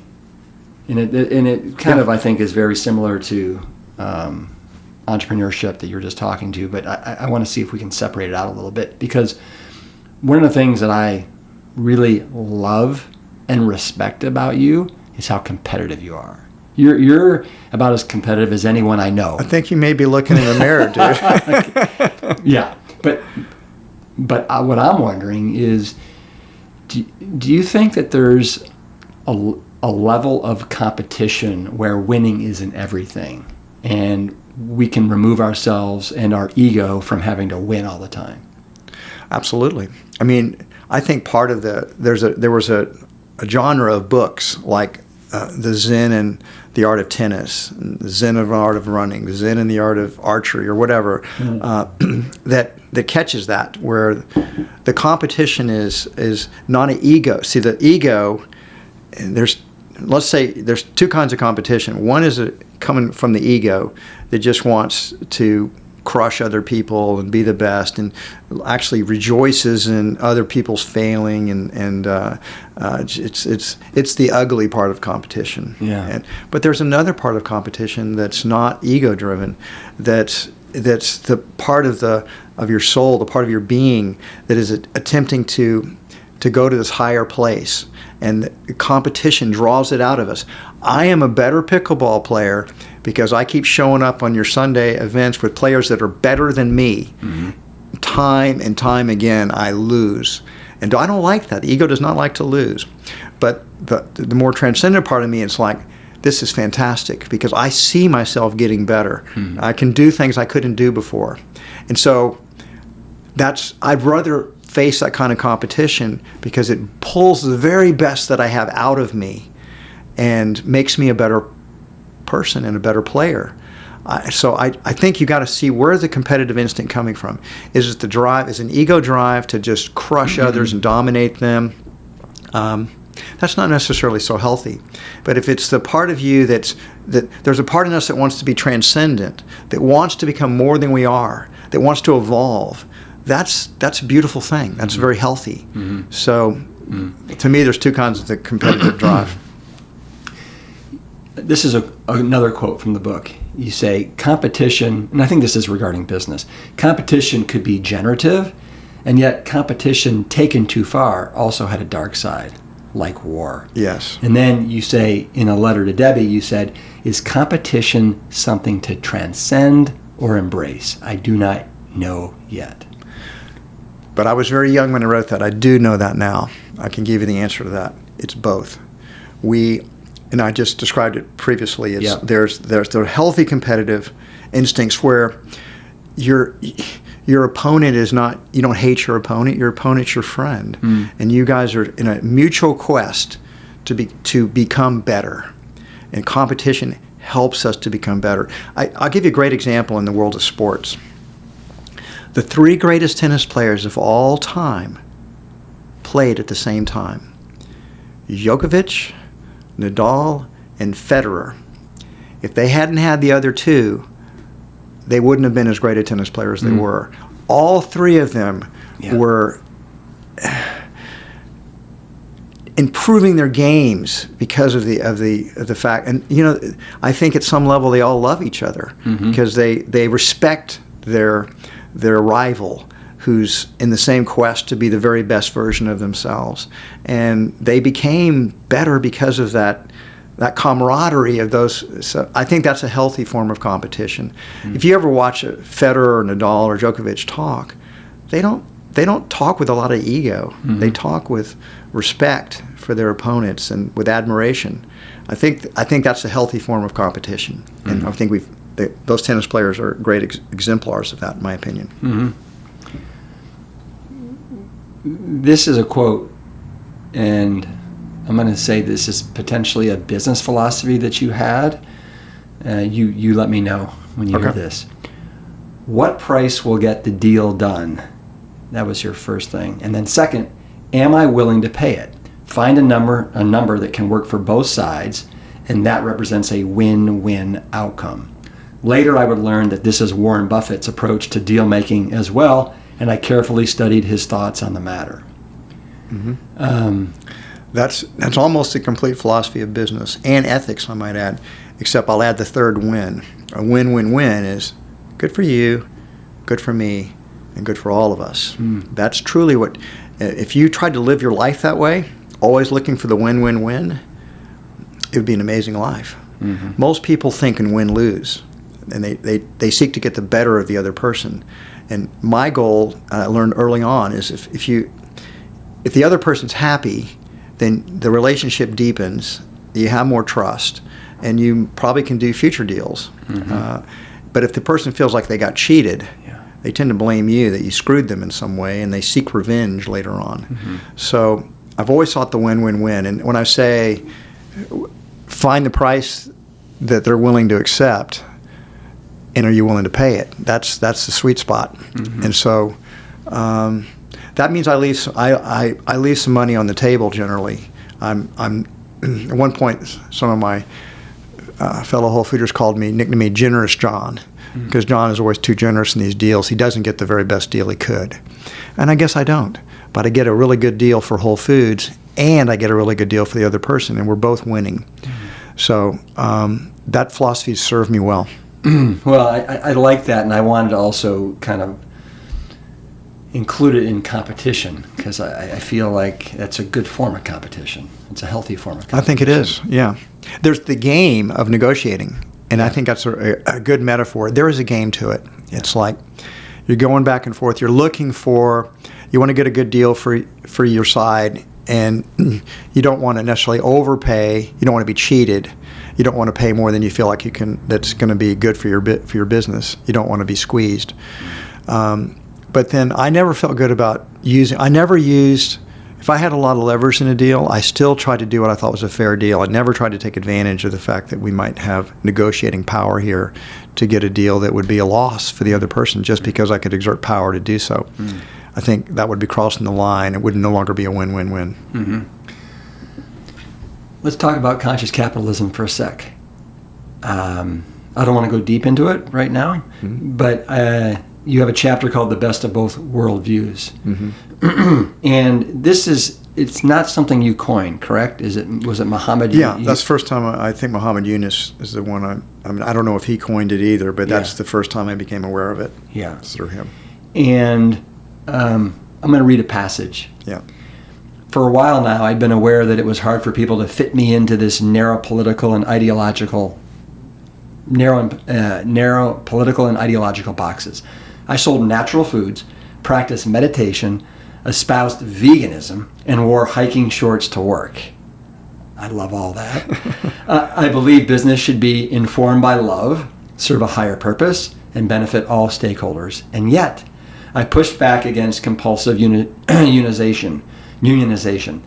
I defended capitalism and free markets. I argued for freedom of thought and personal responsibility. And as I made clear in this recent op-ed, I resisted anything that resulted in more governmental controls and subsidies and moved us away from the natural discipline and innovation of free markets towards the stultifying inefficiencies of socialism. Second thing I want to read, and then I'll let you comment.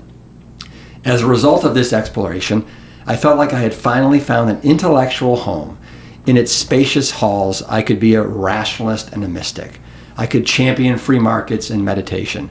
My veganism could live alongside my critique of big government. It was big enough to contain all of me. Conscious capitalism became an important artifact to express that new understanding, not just of business, but of myself. How exciting was it when like you were like, I mean, you expressed it great here, but I just want to hear it from you like right now. Well, as you know, we live in a very politically polarized society where there seem to be like these two tribes, and they're both struggling with each other. They're at war with each other. Both think the other tribe is evil and that their tribe is good. And here's my problem. I don't fit into either tribe. So they both potentially think I'm evil. And conscious capitalism sort of, even the phrase itself kind of catches the conflict because it's conscious capitalism. So conscious appeals to people that we'll say are more on the progressive side of politics in the blue tribe. The capitalism part, which reflects modernism, is more in the red tribe. And so one of my challenges with that is that both are important, and I think they need to be synthesized. And so we talk a little bit in the book, but not in depth, about integral thinking, where you have it's a developmental model, so you have, we move through certain stages, both as individuals, I might add, but also collectively in culture.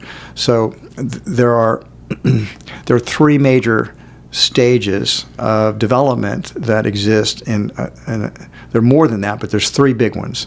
The first one is traditionalism, and traditionalism is traditional religions, traditional patriotism. A lot of Donald Trump's support comes from traditional people with traditional values.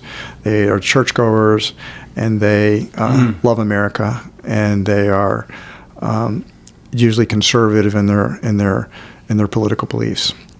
Then you have modernism, which is broke away from strict traditionalism with the Enlightenment and with science and rationality.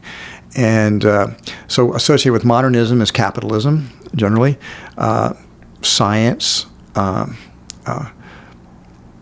atheism, basically beliefs that a materialistic worldview, in a certain extent. So modernism is the biggest grouping in America. If you're dividing these up into terms of the groupings, traditionalism's maybe 30% of the population, and then modernism's people in the modernistic worldview are about 50%, and then the progressive worldview is about 20%.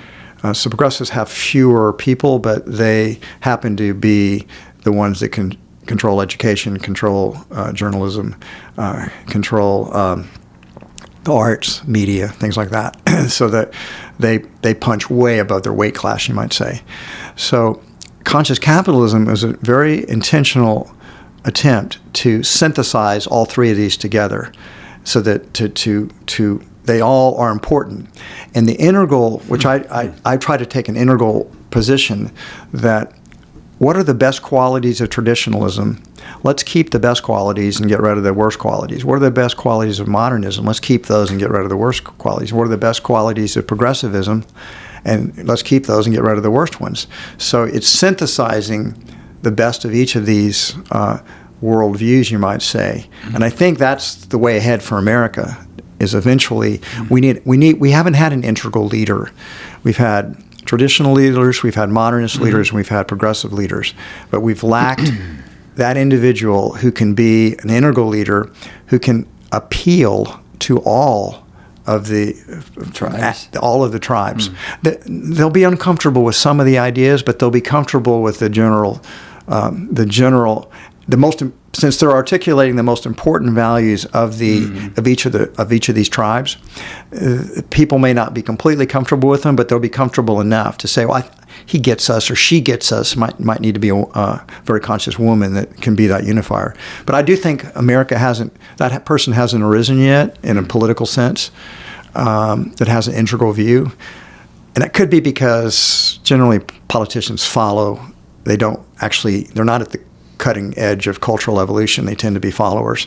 So our culture needs to continue to evolve, and it's doing it right now. It's fascinating watching these different worldviews bump up against each other, and how they create a lot of sparks and a lot of hatred and anger. I'm looking for the win-win-win.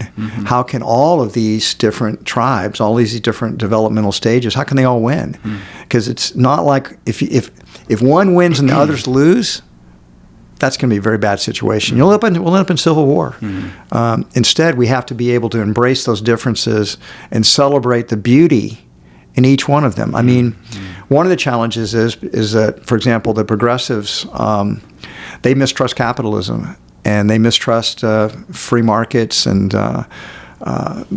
they've got kind of a zero-sum mentality in many cases, where they don't understand somebody like Elon Musk or Jeff Bezos became so wealthy not because they just stole a big piece of pie when nobody was looking. They created all this massive value in the world, and that's how they got rich. People voluntarily exchanged. Capitalism's been this great force for uplifting humanity to greater levels of prosperity. You can't just throw that out.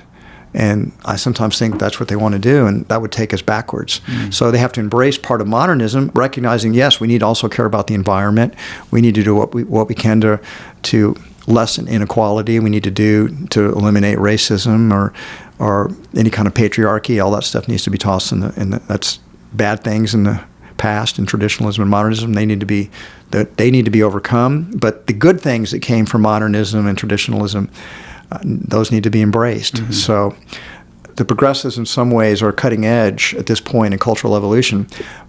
It's going to be the most advanced progressives that begin to see the flaws in progressivism, that it's not a complete system, that will begin to embrace. That's how you make the integral move as you move out of progressivism. Honestly, I was progressive at such an early age, and then, I just feel like I just see the beauty of all of it. All of them are beautiful. Let's keep the beautiful things, and then our culture can move on together instead of being fighting with each other. Yeah.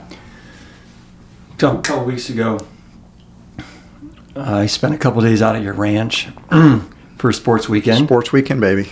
Which is it's an annual event you've had for how many years? I actually started it with one friend, Will Paradise, back in 1993, the year we bought our ranch.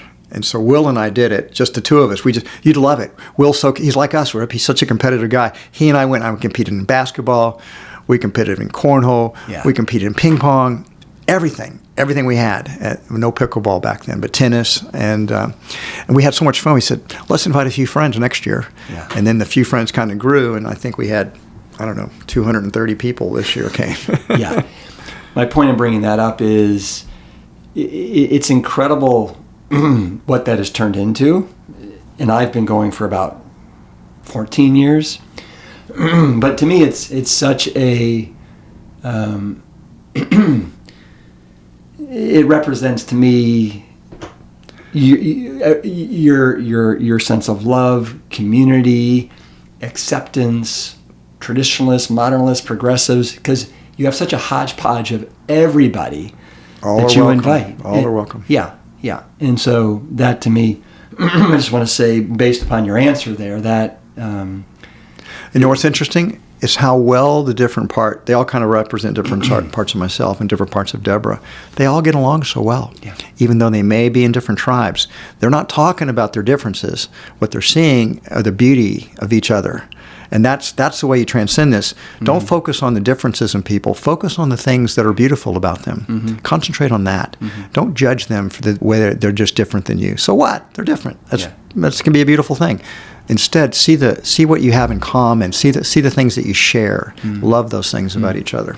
And it for the listener, you serve buffets of the most incredible breakfast, lunch, and dinner for several days. And at mealtime, you're sitting typically next to somebody you've never met before.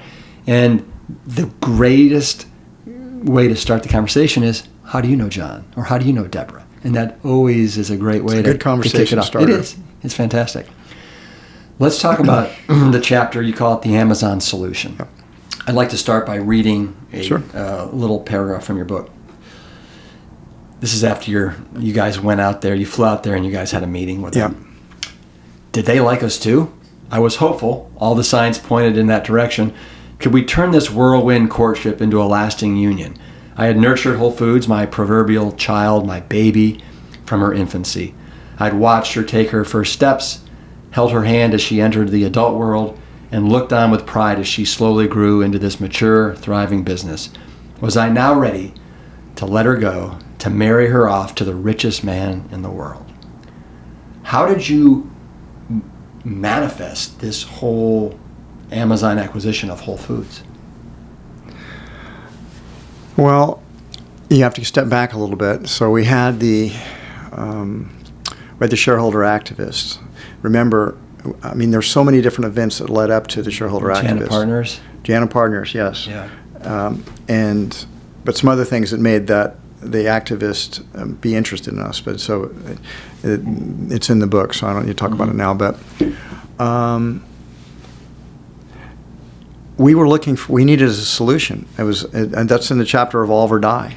As I've mentioned previously on the podcast, that there are challenges that we face in life that are basically asking us to step up to a higher level, evolve or die, or as I say often in the book, you expand into love or you can contract into fear.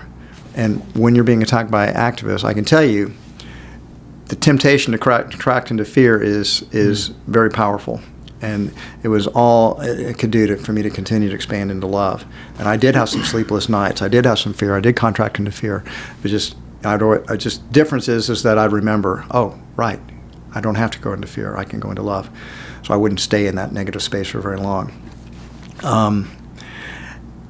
We looked at all the other different solutions. It was like one solution was to just fight the activists and just fight them and hold them off. We met with them. They just told us, we're not interested in working with you. Here's what we're going to do. We are going to take over your board first. And after we do that, we're going to fire the management team. Then after that, we're going to put this company up for sale to the highest bidder. And it's like in the Billy Jack, and there's not a damn thing you can do about it. And of course, that would spike my competitive instinct. So we were planning. We had a whole campaign to fight the activists, and we did change over our board. We hired investment bankers on defense. We hired attorneys on defense. So that was the path we were going down. We did a round with Wall Street to talk to all of our investors and tell them what our plans were and what our turnaround plans were. So fighting was the first option, and one that we were already beginning to engage in. The second option was, could we sell it to somebody that would, like a Warren Buffett, that would, because by that time Whole Foods was extremely profitable and generating huge amounts of cash flow, more than we could actually invest in new stores. So we were paying dividends out. So we could be, for somebody that, somebody like Buffett who could take the cash and reinvest it in other businesses, we thought it might be tempting. But he just kind of joked about it and said that, I own Dairy Queen. I don't think this is a good brand fit. But he was just joking. He's a very nice person, one of my heroes, actually. Did you actually have some conversations with him around No, that? I did not personally talk to Warren Buffett. This was one of our directors who knew him well, talked to him. So reached out on our behalf. Or we could take it private. And this is a sub-theme of the book I won't go into in detail. It's definitely one of our board members wanted us to do. And the problem with going private is that it's always a temporary solution. So the way that game works is you get a private equity firm, and they will put up, let's say Whole Foods was sold to Amazon for $13.7 billion. So let's say that was the same price to take it private. Then they put up about $1 billion, and then they'd go borrow the rest of the money from somebody like Goldman Sachs or Morgan Stanley or Chase, and that would be called a bridge loan. And then so you'd buy out all the public shareholders, and then the private equity firm with that $1 billion investment would own the whole company worth 13.7. They pay off that bridge loan by leveraging the balance sheet of Whole Foods. They'd borrow $12.7 billion to pay back the bridge loan, and then that debt would be on Whole Foods Market's balance sheet. And we'd be paying interest on that. Think about what the interest is on 12.7. It's a lot. And if the company can't service that interest payments, then the company's at risk of going bankrupt. So the theory is if we get out of being public, we could turn around the company, and then they could take it public again for a big increase in valuation. But it's a huge risk. You're betting your whole company on it. And it just wasn't what my heart thought was the best decision. I was thinking, what's the best thing for all our stakeholders? Is giving control of the company to a private equity firm who may not share our higher purpose, may not share our values, just so they can make maybe billions of dollars on a turnaround? Is that the best thing? I didn't think it was. So I didn't know what to do, but I kept asking the question every single day, asking my soul, meditating on it. What's the best solution? What's the win-win-win solution? I asked it repeatedly every day. And one morning I woke up, and the first thought that popped in my mind was, what about Amazon? And I sort of knew then that's the solution. I knew it right when I thought of it. And then I had met Jeff Bezos a year earlier at a conference called Microsoft CEO Summit. He and I were two guys on a two-person panel, and we had a good conversation about books because he likes science fiction and fantasy, and so do I, and about scuba diving. I've done a lot more than he had, and talked about good places I'd dived around the world. And so I liked him. He's an entrepreneur, and one of the greatest entrepreneurs who's ever lived. Very creative, very imaginative, and he said, "Man, this is a good conversation. We should get together and talk about Whole Foods." I said, "Sure, yeah." Never heard from him, but a year later, we contacted Amazon and to see if they might be interested, and they were very interested. 3 days after we contacted them, we flew down and had a meeting with Jeff and with 3 of his senior members of the team, and we had this amazing conversation where it's like, oftentimes when you fall in love with somebody, you have what you call the conversation, where you just realize there's this huge connection, and you might stay up all night talking. Mm-hmm. And I found in talking to lots of couples that they had a conversation at some point when they just knew they clicked. And that happened on the very first date with Amazon, so to speak. And then it was kind of a whirlwind romance, because 6 weeks after that first meeting, we signed a merger agreement. And we spent that first meeting, we talked for 3 hours about all the things we could do together. And we were kind of, our team thought the Amazon guys walked on water. They were so smart. Mm-hmm. And they were not the typical corporate types. They were very smart, very creative, asked great questions. They really seemed to understand how Whole Foods could help Amazon and how Amazon could help Whole Foods. So it ended up being the best solution. Now, I'm often asked, on this book tour I've been on, I'm often asked, do you regret, or do you ever regret selling to Amazon? And the honest answer is, I regret that the circumstances we found ourselves in made Amazon the best solution. But if I had to go back, faced with the same circumstances, that was the best solution. It was a win-win. It was good for our customers. They got lower prices. It's good for our team members. They got raises in pay. It was good for our suppliers. They got to keep Whole Foods, but a lot of them expanded into Amazon for the first time to their .com business. A lot of it was good for our investors. They got a huge increase on the value of the stock. It was good for the government. They got lots of tax pay. They got lots of taxes paid on the sale and the capital gains that it resulted in. So it was a win-win-win-win all the way around. Yeah. But I'll always wonder about the path not chosen. What if we had fought? I didn't think it was the best choice, but if we had and we'd won, would we still be independent today? Mm-hmm. No way to know. Mm-hmm. And one of my things is that since you can't change the past, you always move forward and optimize the present as you find it. Yeah. It's a waste of time to spend a lot of time wondering about what might have been. We made the best choice at the time, and really no point in looking back. Yeah. Chapter 39 is playing the infinite game. Mm. For those that, and you mentioned it, but what in your... What's an infinite game? Yeah. So you have to contrast it with what a finite game is. A finite game is like if we go play pickleball or play basketball, there's a set of rules, and you play the game, and then there's a winner declared and there are losers declared. He's not the winner. And then maybe you start another game, but the game has finite in time.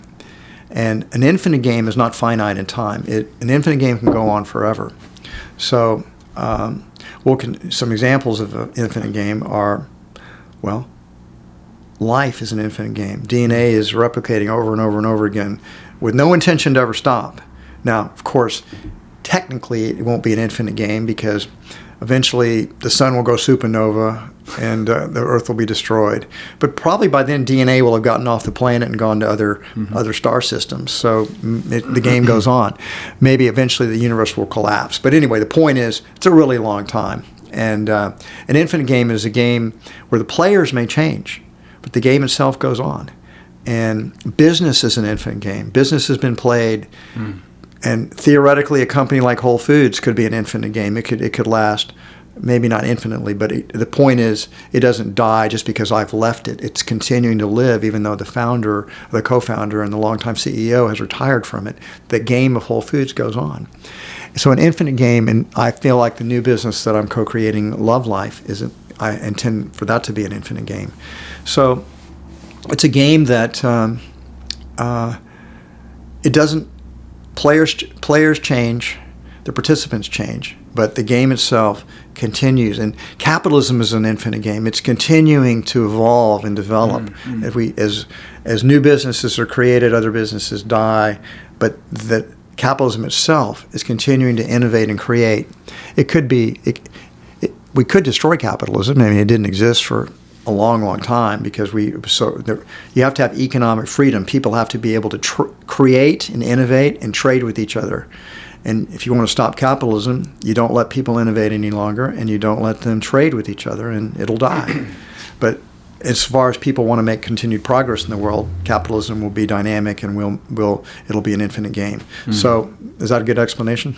Yeah. It's interesting to me in reading Elon Musk's book by Isaacson. Great biography. Yeah, Walter Isaacson. How I'm wondering if the potential with artificial intelligence and some other things will allow for this universal income where people don't have to work, and what that will do for capitalism if I just feel like things are moving so quickly right now with artificial intelligence, what's going on in the world.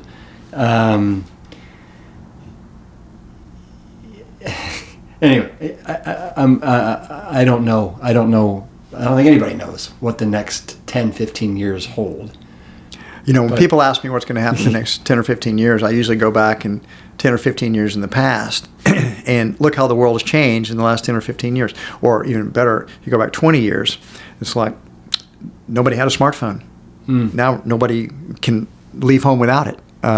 And everybody has a smartphone. People all over the world have smartphones. It didn't even exist. And you know what? The ironical thing is 20 years, we may not be using smartphones anymore. Yeah. We might have a little AI watch or AI implant or AI thing we're wearing on our ring or in our ear, and you don't need to look at your things. Just call up Rip and schedule a lunch with him. Or hey, what's the height of Mount Everest? And you don't need to do the searches anymore because you have this little AI with you and it has answers to all your questions. Yeah. So it's hard to predict the future. You can only extrapolate from what you know about in the past. Yeah. You say in the book that you are a god of play. Yeah. I like to play. You do, and I love it. But for people that don't know you, give me an example of how you like to play. I mean, I think playing is a way of being.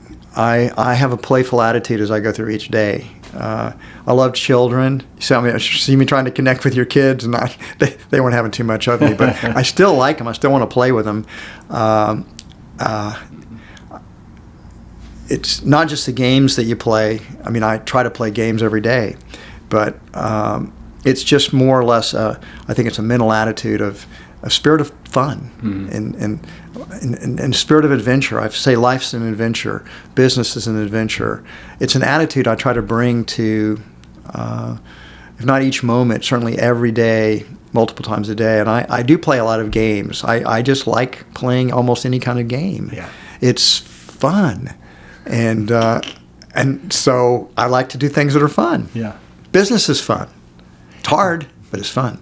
Well, you say business is a wonderful, creative, ever-evolving game, a complex game, which leads me to let me know, tell me all about your latest business adventure that you're super excited about playing, and that's Love Life. Yeah. I talk about in the book how Love Life, or something similar to it, almost got created back in 1985 called LifeWorks.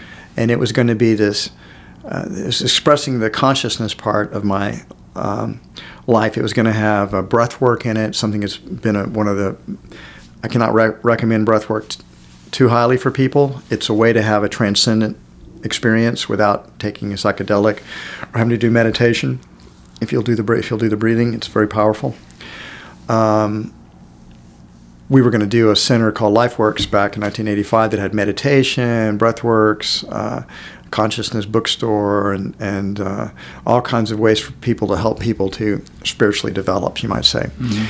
And it didn't happen for various reasons, but the dream never died. Now it's almost 40 years later, And I think maybe the world might be ready for what Love Life's going to be, which is there's like, if I was going to describe it as a business model, there's 5 parts to it. Well, first, we already have elements in Love Life existing right now. We have we've made some acquisitions. We have a telehealth business called Love Life Telehealth, and we're licensed to practice medicine in all 50 states. I think, and the doctors are lifestyle medicine certified, and I think those doctors are helping a lot of people, and they potentially could help listeners here. So I've had several of them on the podcast. They're wonderful. Yeah. Chris Miller, for example. Oh, yeah. Dr. Miller's my own personal physician. Yeah, it's fantastic. I've had Anthony on the podcast, who kind of he's kind of running that. Yeah, he's the president of Love Life Telehealth. Yeah. So I feel like, particularly as we begin to open the physical locations, that's gonna help publicize the telehealth business. So I think the telehealth business has a great future. We also acquired a company called Mastering Diabetes, which you've had probably Cyrus and Robbie on your podcast as well. Yep. And love them. Yeah, I love those guys too. And they're doing online coaching for people that have diabetes to mastering. They wrote a tremendous book called Mastering Diabetes, which is a fantastic book. I highly recommend it. And now they've got another, besides diabetes, they also can help people with weight loss. And I think eventually we can have online coaching for all of these chronic diseases. So mastering heart disease, mastering lupus, mastering autoimmune diseases of different types. So again, I think they will also benefit from the exposure Love Life's going to get when we open up our first physical location. Of course, what I'm most excited about are the physical centers that we're going to open up. So we're opening up our very first one in El Segundo in Los Angeles. Call it Los Angeles. It's due to open now in less than 6 weeks, July 9th. Geez, that's right around the corner. It's right around the corner. And it's going to be, we're taking over an old Best Buy, 45,000 square feet. It's going to be big. It's located right next to one of Whole Foods Market's most successful stores, highest volume stores in Southern California. I have the advantage of knowing the sales volume of every Whole Foods Market store, so I know where the best stores are. There will be good locations for Love Life to go into. So this is going to be like 5 major parts to this, to a Love Life center. First, we're going to have a healthy restaurant. So it's going to be primarily a Whole Foods plant-based restaurant. And it'll be there, part of the 45,000 square feet. Yep. That's right at the front. Okay. Yep. Number 2, we're going to have a state-of-the-art fitness center. So we'll have a gym with a lot of advanced equipment that you don't normally see in an Equinox or some of the other gyms, as well as a yoga studio, a Pilates studio. You got a pickleball court in there? Pickleball, we have 3 pickleball courts. Seriously? 3 pickleball courts, baby. Oh, man. And with soundproofing, so that we don't get into the problems some of our Corky got into. Now, are you going to allow people can people just come and play pickleball there? No. You have to be a member? You have to be a member. Okay, got it. Yeah, exactly. So then we also have a spa. So a spa that will have massage and facials and wraps and all kinds of scrubs and things like that. And then we have a whole recovery that's kind of part fitness and part spa. So we'll have cold plunges. Ooh. We'll have a cryotherapy. We'll have infrared sauna. We'll have regular sauna. We will have a hyperbaric oxygen chamber. We'll have lots of different modalities for people to recover quicker from their exercise. And then, of course, the most important part of the whole center is the medical center, because we'll have a center that has doctors, medical doctors that are trained in lifestyle medicine, functional medicine, integrative medicine. And the whole idea being, the vision of Love Life is, when do most people go see a doctor? When it's a little too late. Yeah, when they're sick. And what does our modern medicine do? It mostly prescribes drugs or medical devices for people. Very seldom do they actually work to cure anybody. They don't believe diet and lifestyle are particularly important.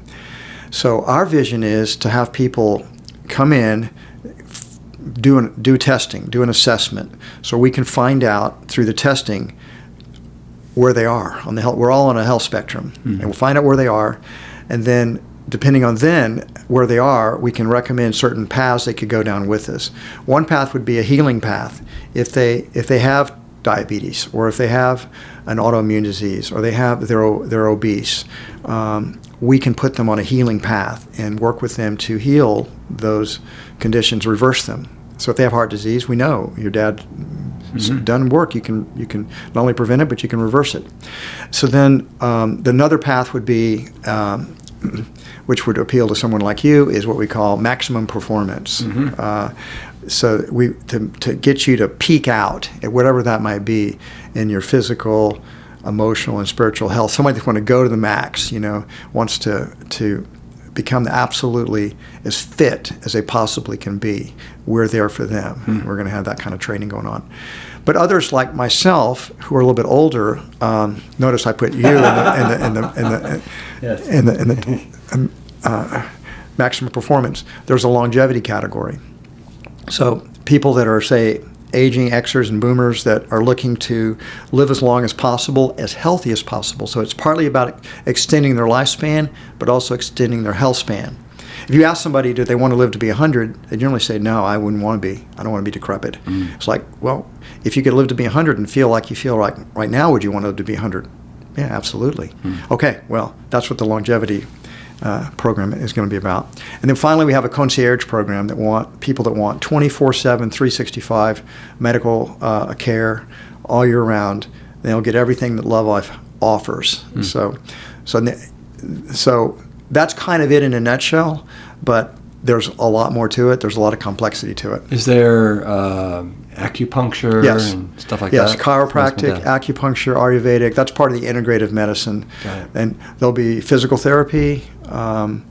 There's pretty much, I like to describe it kind of as a holistic health membership club. It's a membership club.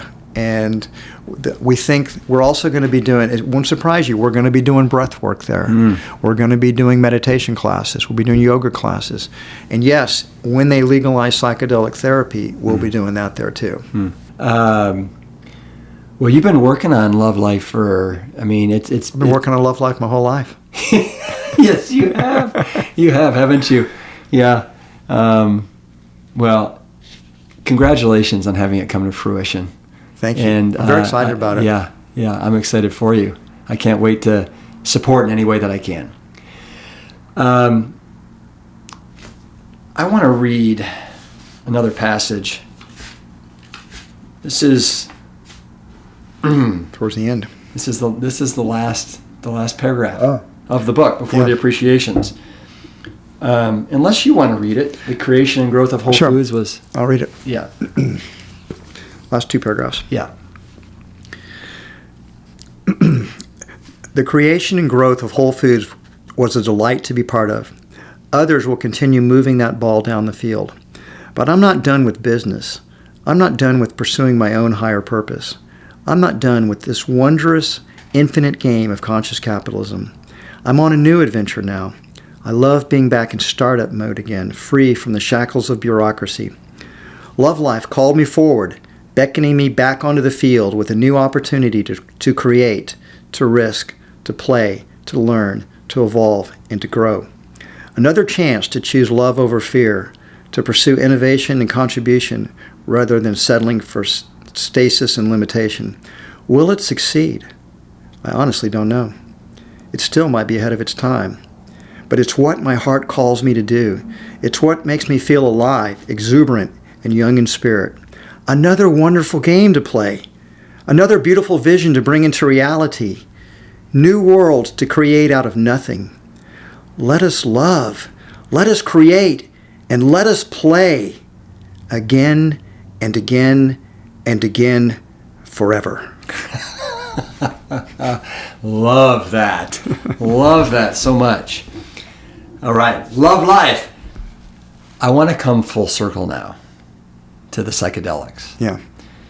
And you end the book taking some psychedelics, MDMA and psilocybin. Yeah.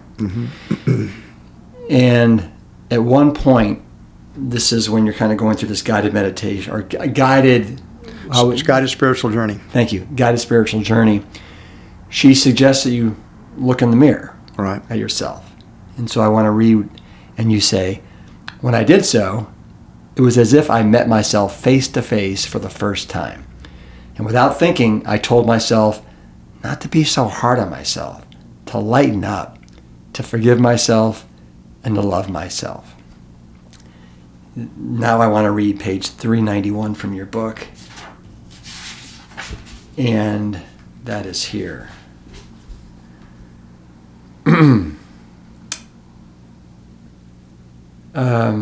Actually, I want you to read it. Okay. If you don't mind, because this and Have you start marked- start right here with immediately. Okay.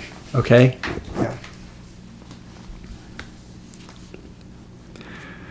The message that came to me quickly was, I am perfect, always.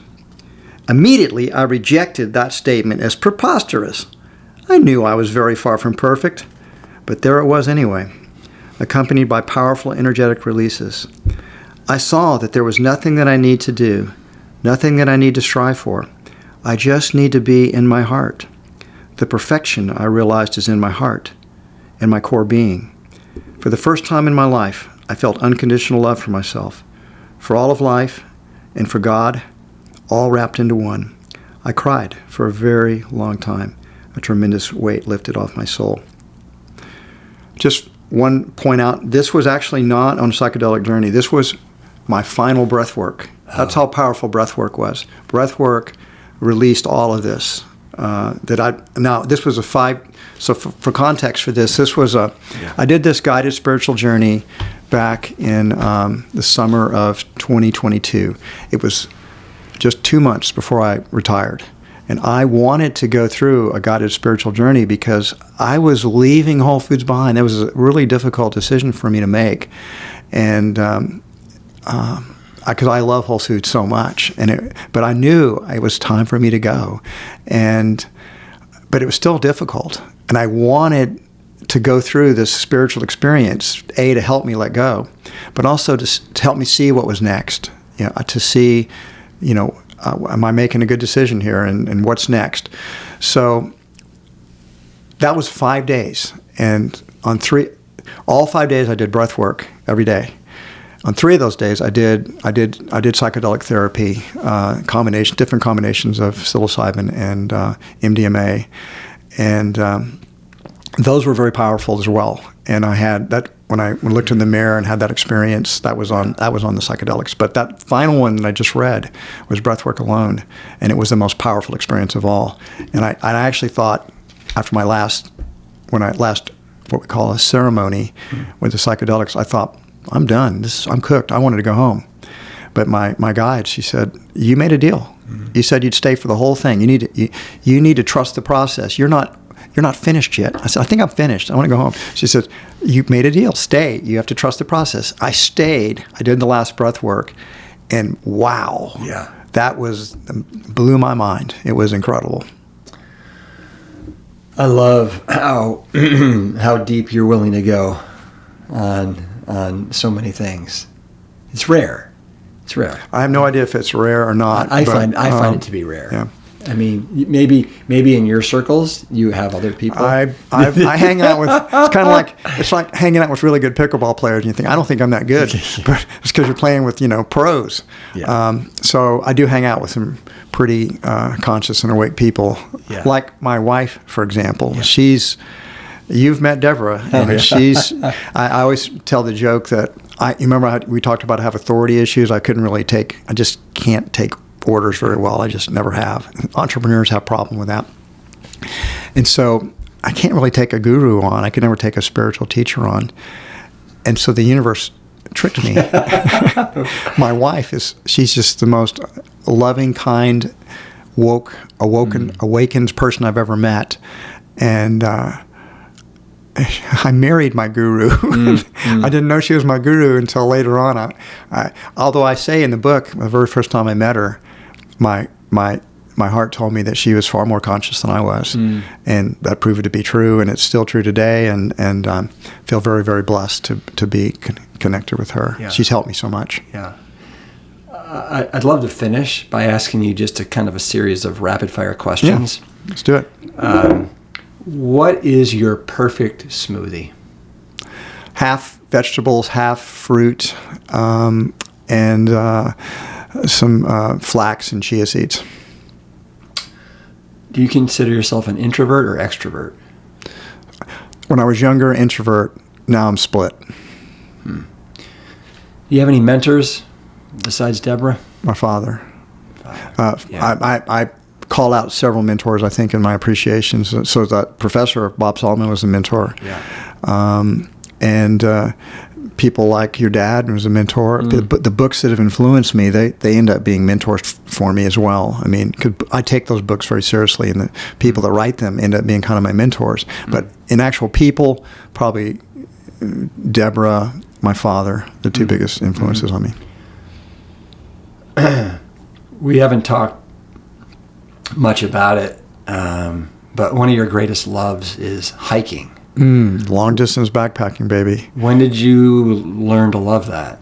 When I hiked the Appalachian Trail back in 2002, I took a sabbatical from Whole Foods and hiked the whole trail with one of my stepdaughters, Evening, and a trail named The Princess, and Grant Seibel, trail named Gorilla. And that, I just loved it. And I've been doing it ever since. So that I've been doing it. That was 2002, so that was 22 years ago, and I haven't missed a year. I've been hiking, doing some kind of long distance hike every year. Yeah, and in the book you talk about your 9/11 experience. Was that one of the things that influenced you to get out there and live a little bit more? And hike? It was a total wake up call for me. We were heading down to the not to the Twin Towers themselves, but down to Wall Street, right next to the Twin Towers. We were in New York to talk with the bond rating agencies, and while on the radio, we heard a news flash talk about the first tower got hit by a jet. Yeah. And that was disturbing, but our driver was an old man, and he said, well, that's not the first time that's happened. The Empire State Building was struck by a plane soon after World War II. So we thought, I guess that's possible. It could happen. Pat's pretty bad driving. And then, though we're driving, and then the second jet hit, and it just exploded, and our car got rained on with all this debris. And I jumped out of the car to see what was going on. You could see both towers were on fire. Everybody's pouring out of these office buildings, pointing up at it. And I immediately realized, it's a terrorist attack. There's 2 towers that have been hit. We got to get out of New York. They're going to shut this is Manhattan. They're going to shut the city down. We got to get out of here. So I figured the airports were probably already shut down. So I said, take us right to the train station. And Glenda and I got out right before that was the last train out of New York, and then they shut the train down. We only got to Philadelphia. And then we rented a car and drove back from there. Yeah. But and then driving back, I was thinking about I could have died. Yeah. And I want to do some other things. And we're driving in the Appalachian Mountains. And I remember when I was a kid, and we were on a road trip, and I saw these long distance backpackers back then with these big backpacks. And I thought that'd be fun to do someday. So that kind of reawakened in my mind. And I thought, I'm going to do that. Did you consider yourself a workaholic before that? I've always been a playaholic. Touche. I like that. I like that a lot. This is something, and I'll explain the backstory here, but when did you learn to use the Force in Cornhole in the Dark?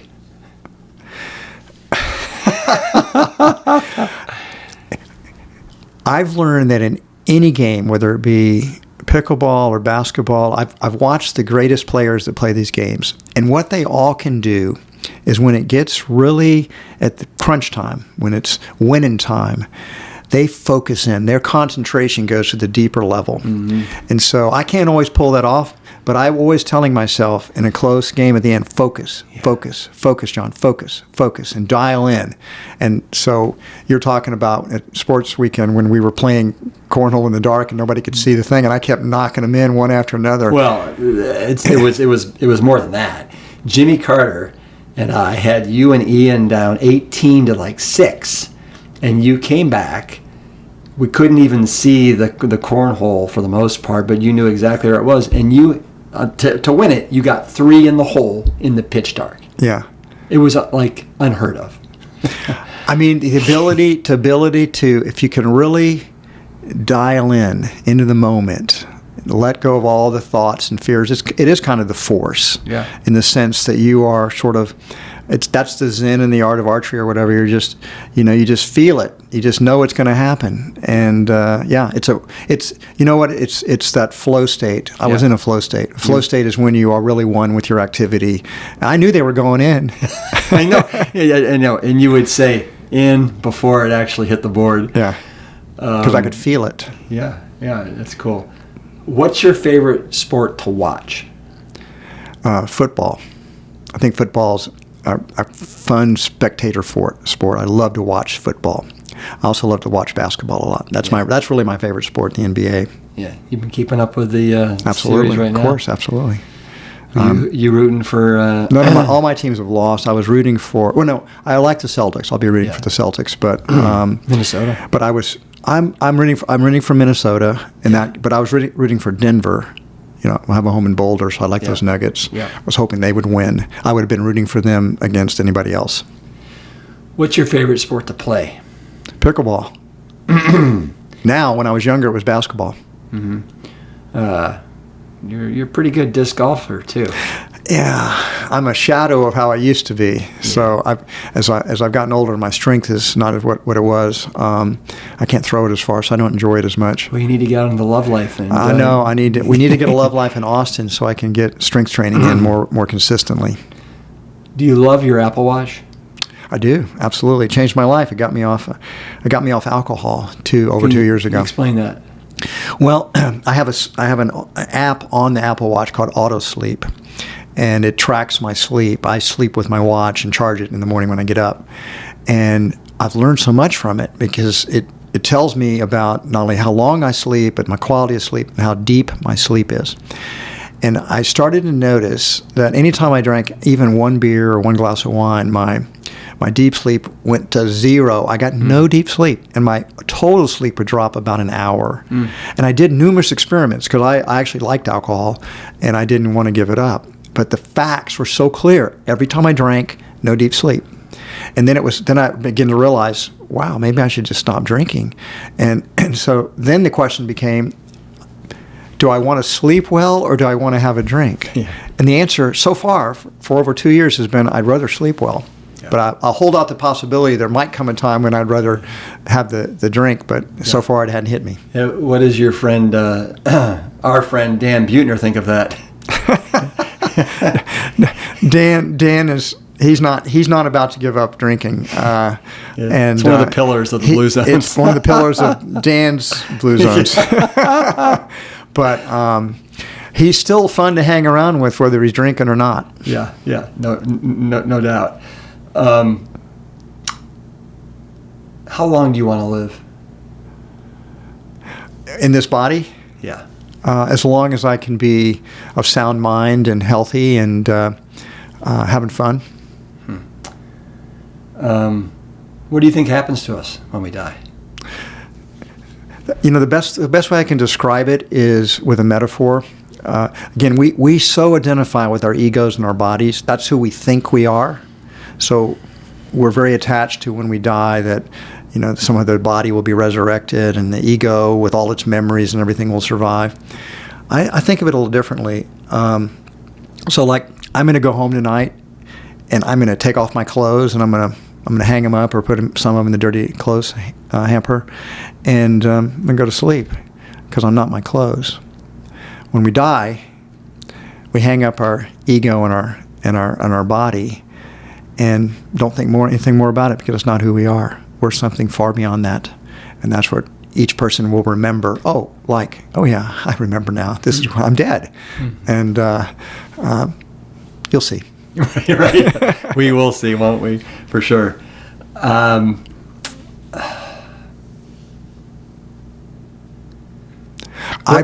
reason I say that with so much confidence is because I have died. I've had that ego death.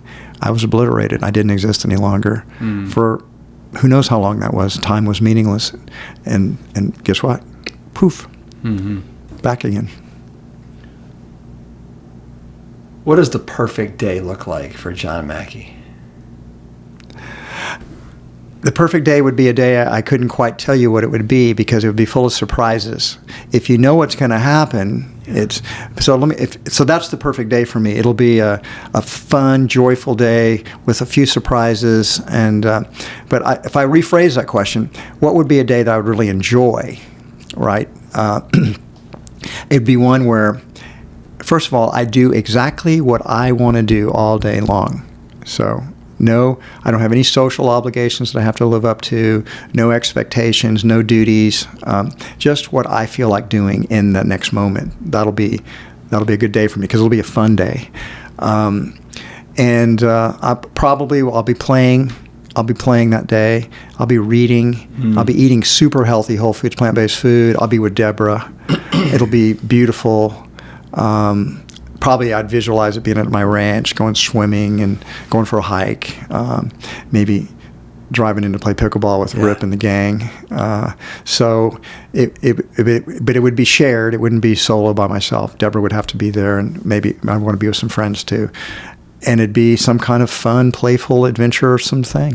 Mm-hmm. Mm-hmm. I mean, but it's kind of the attitude you bring to it, Rip. Every day can be.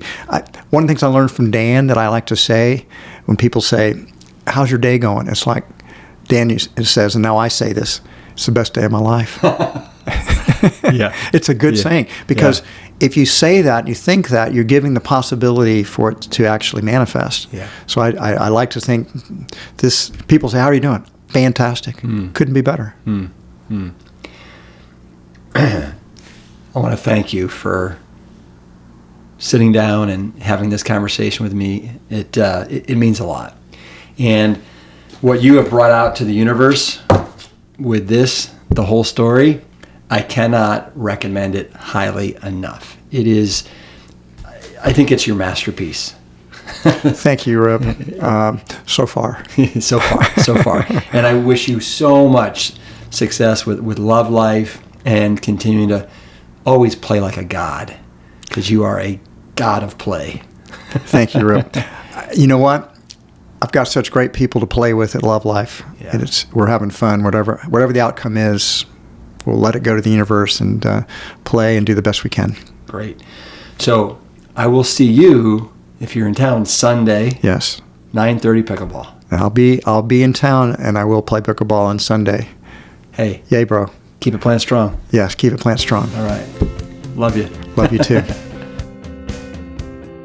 It's rare to get such an authentic glimpse into the mind and heart of a CEO, but John graciously opens his heart and his playbook for everyone to see. The whole story, Adventures in Love, Life, and Capitalism, is now out wherever books are sold. There's so many great takeaways from today's conversation, but one of the biggest is, even in competition, you can lead with love and respect. As always, keep it plant strong, my kale cousins, and I'll see you next week. The Plant Strong podcast team includes Carrie Barrett, Lori Kordowich, and Amy Mackey. If you like what you hear, do us a favor and share the show with your friends and loved ones. You can always leave a 5-star rating and review on Apple Podcasts or Spotify. And while you're there, make sure to hit that follow button so that you never miss an episode. As always, this and every episode is dedicated to my parents, Dr. Caldwell B. Esselstyn Jr. and Ann Cryle Esselstyn. Thanks so much for listening.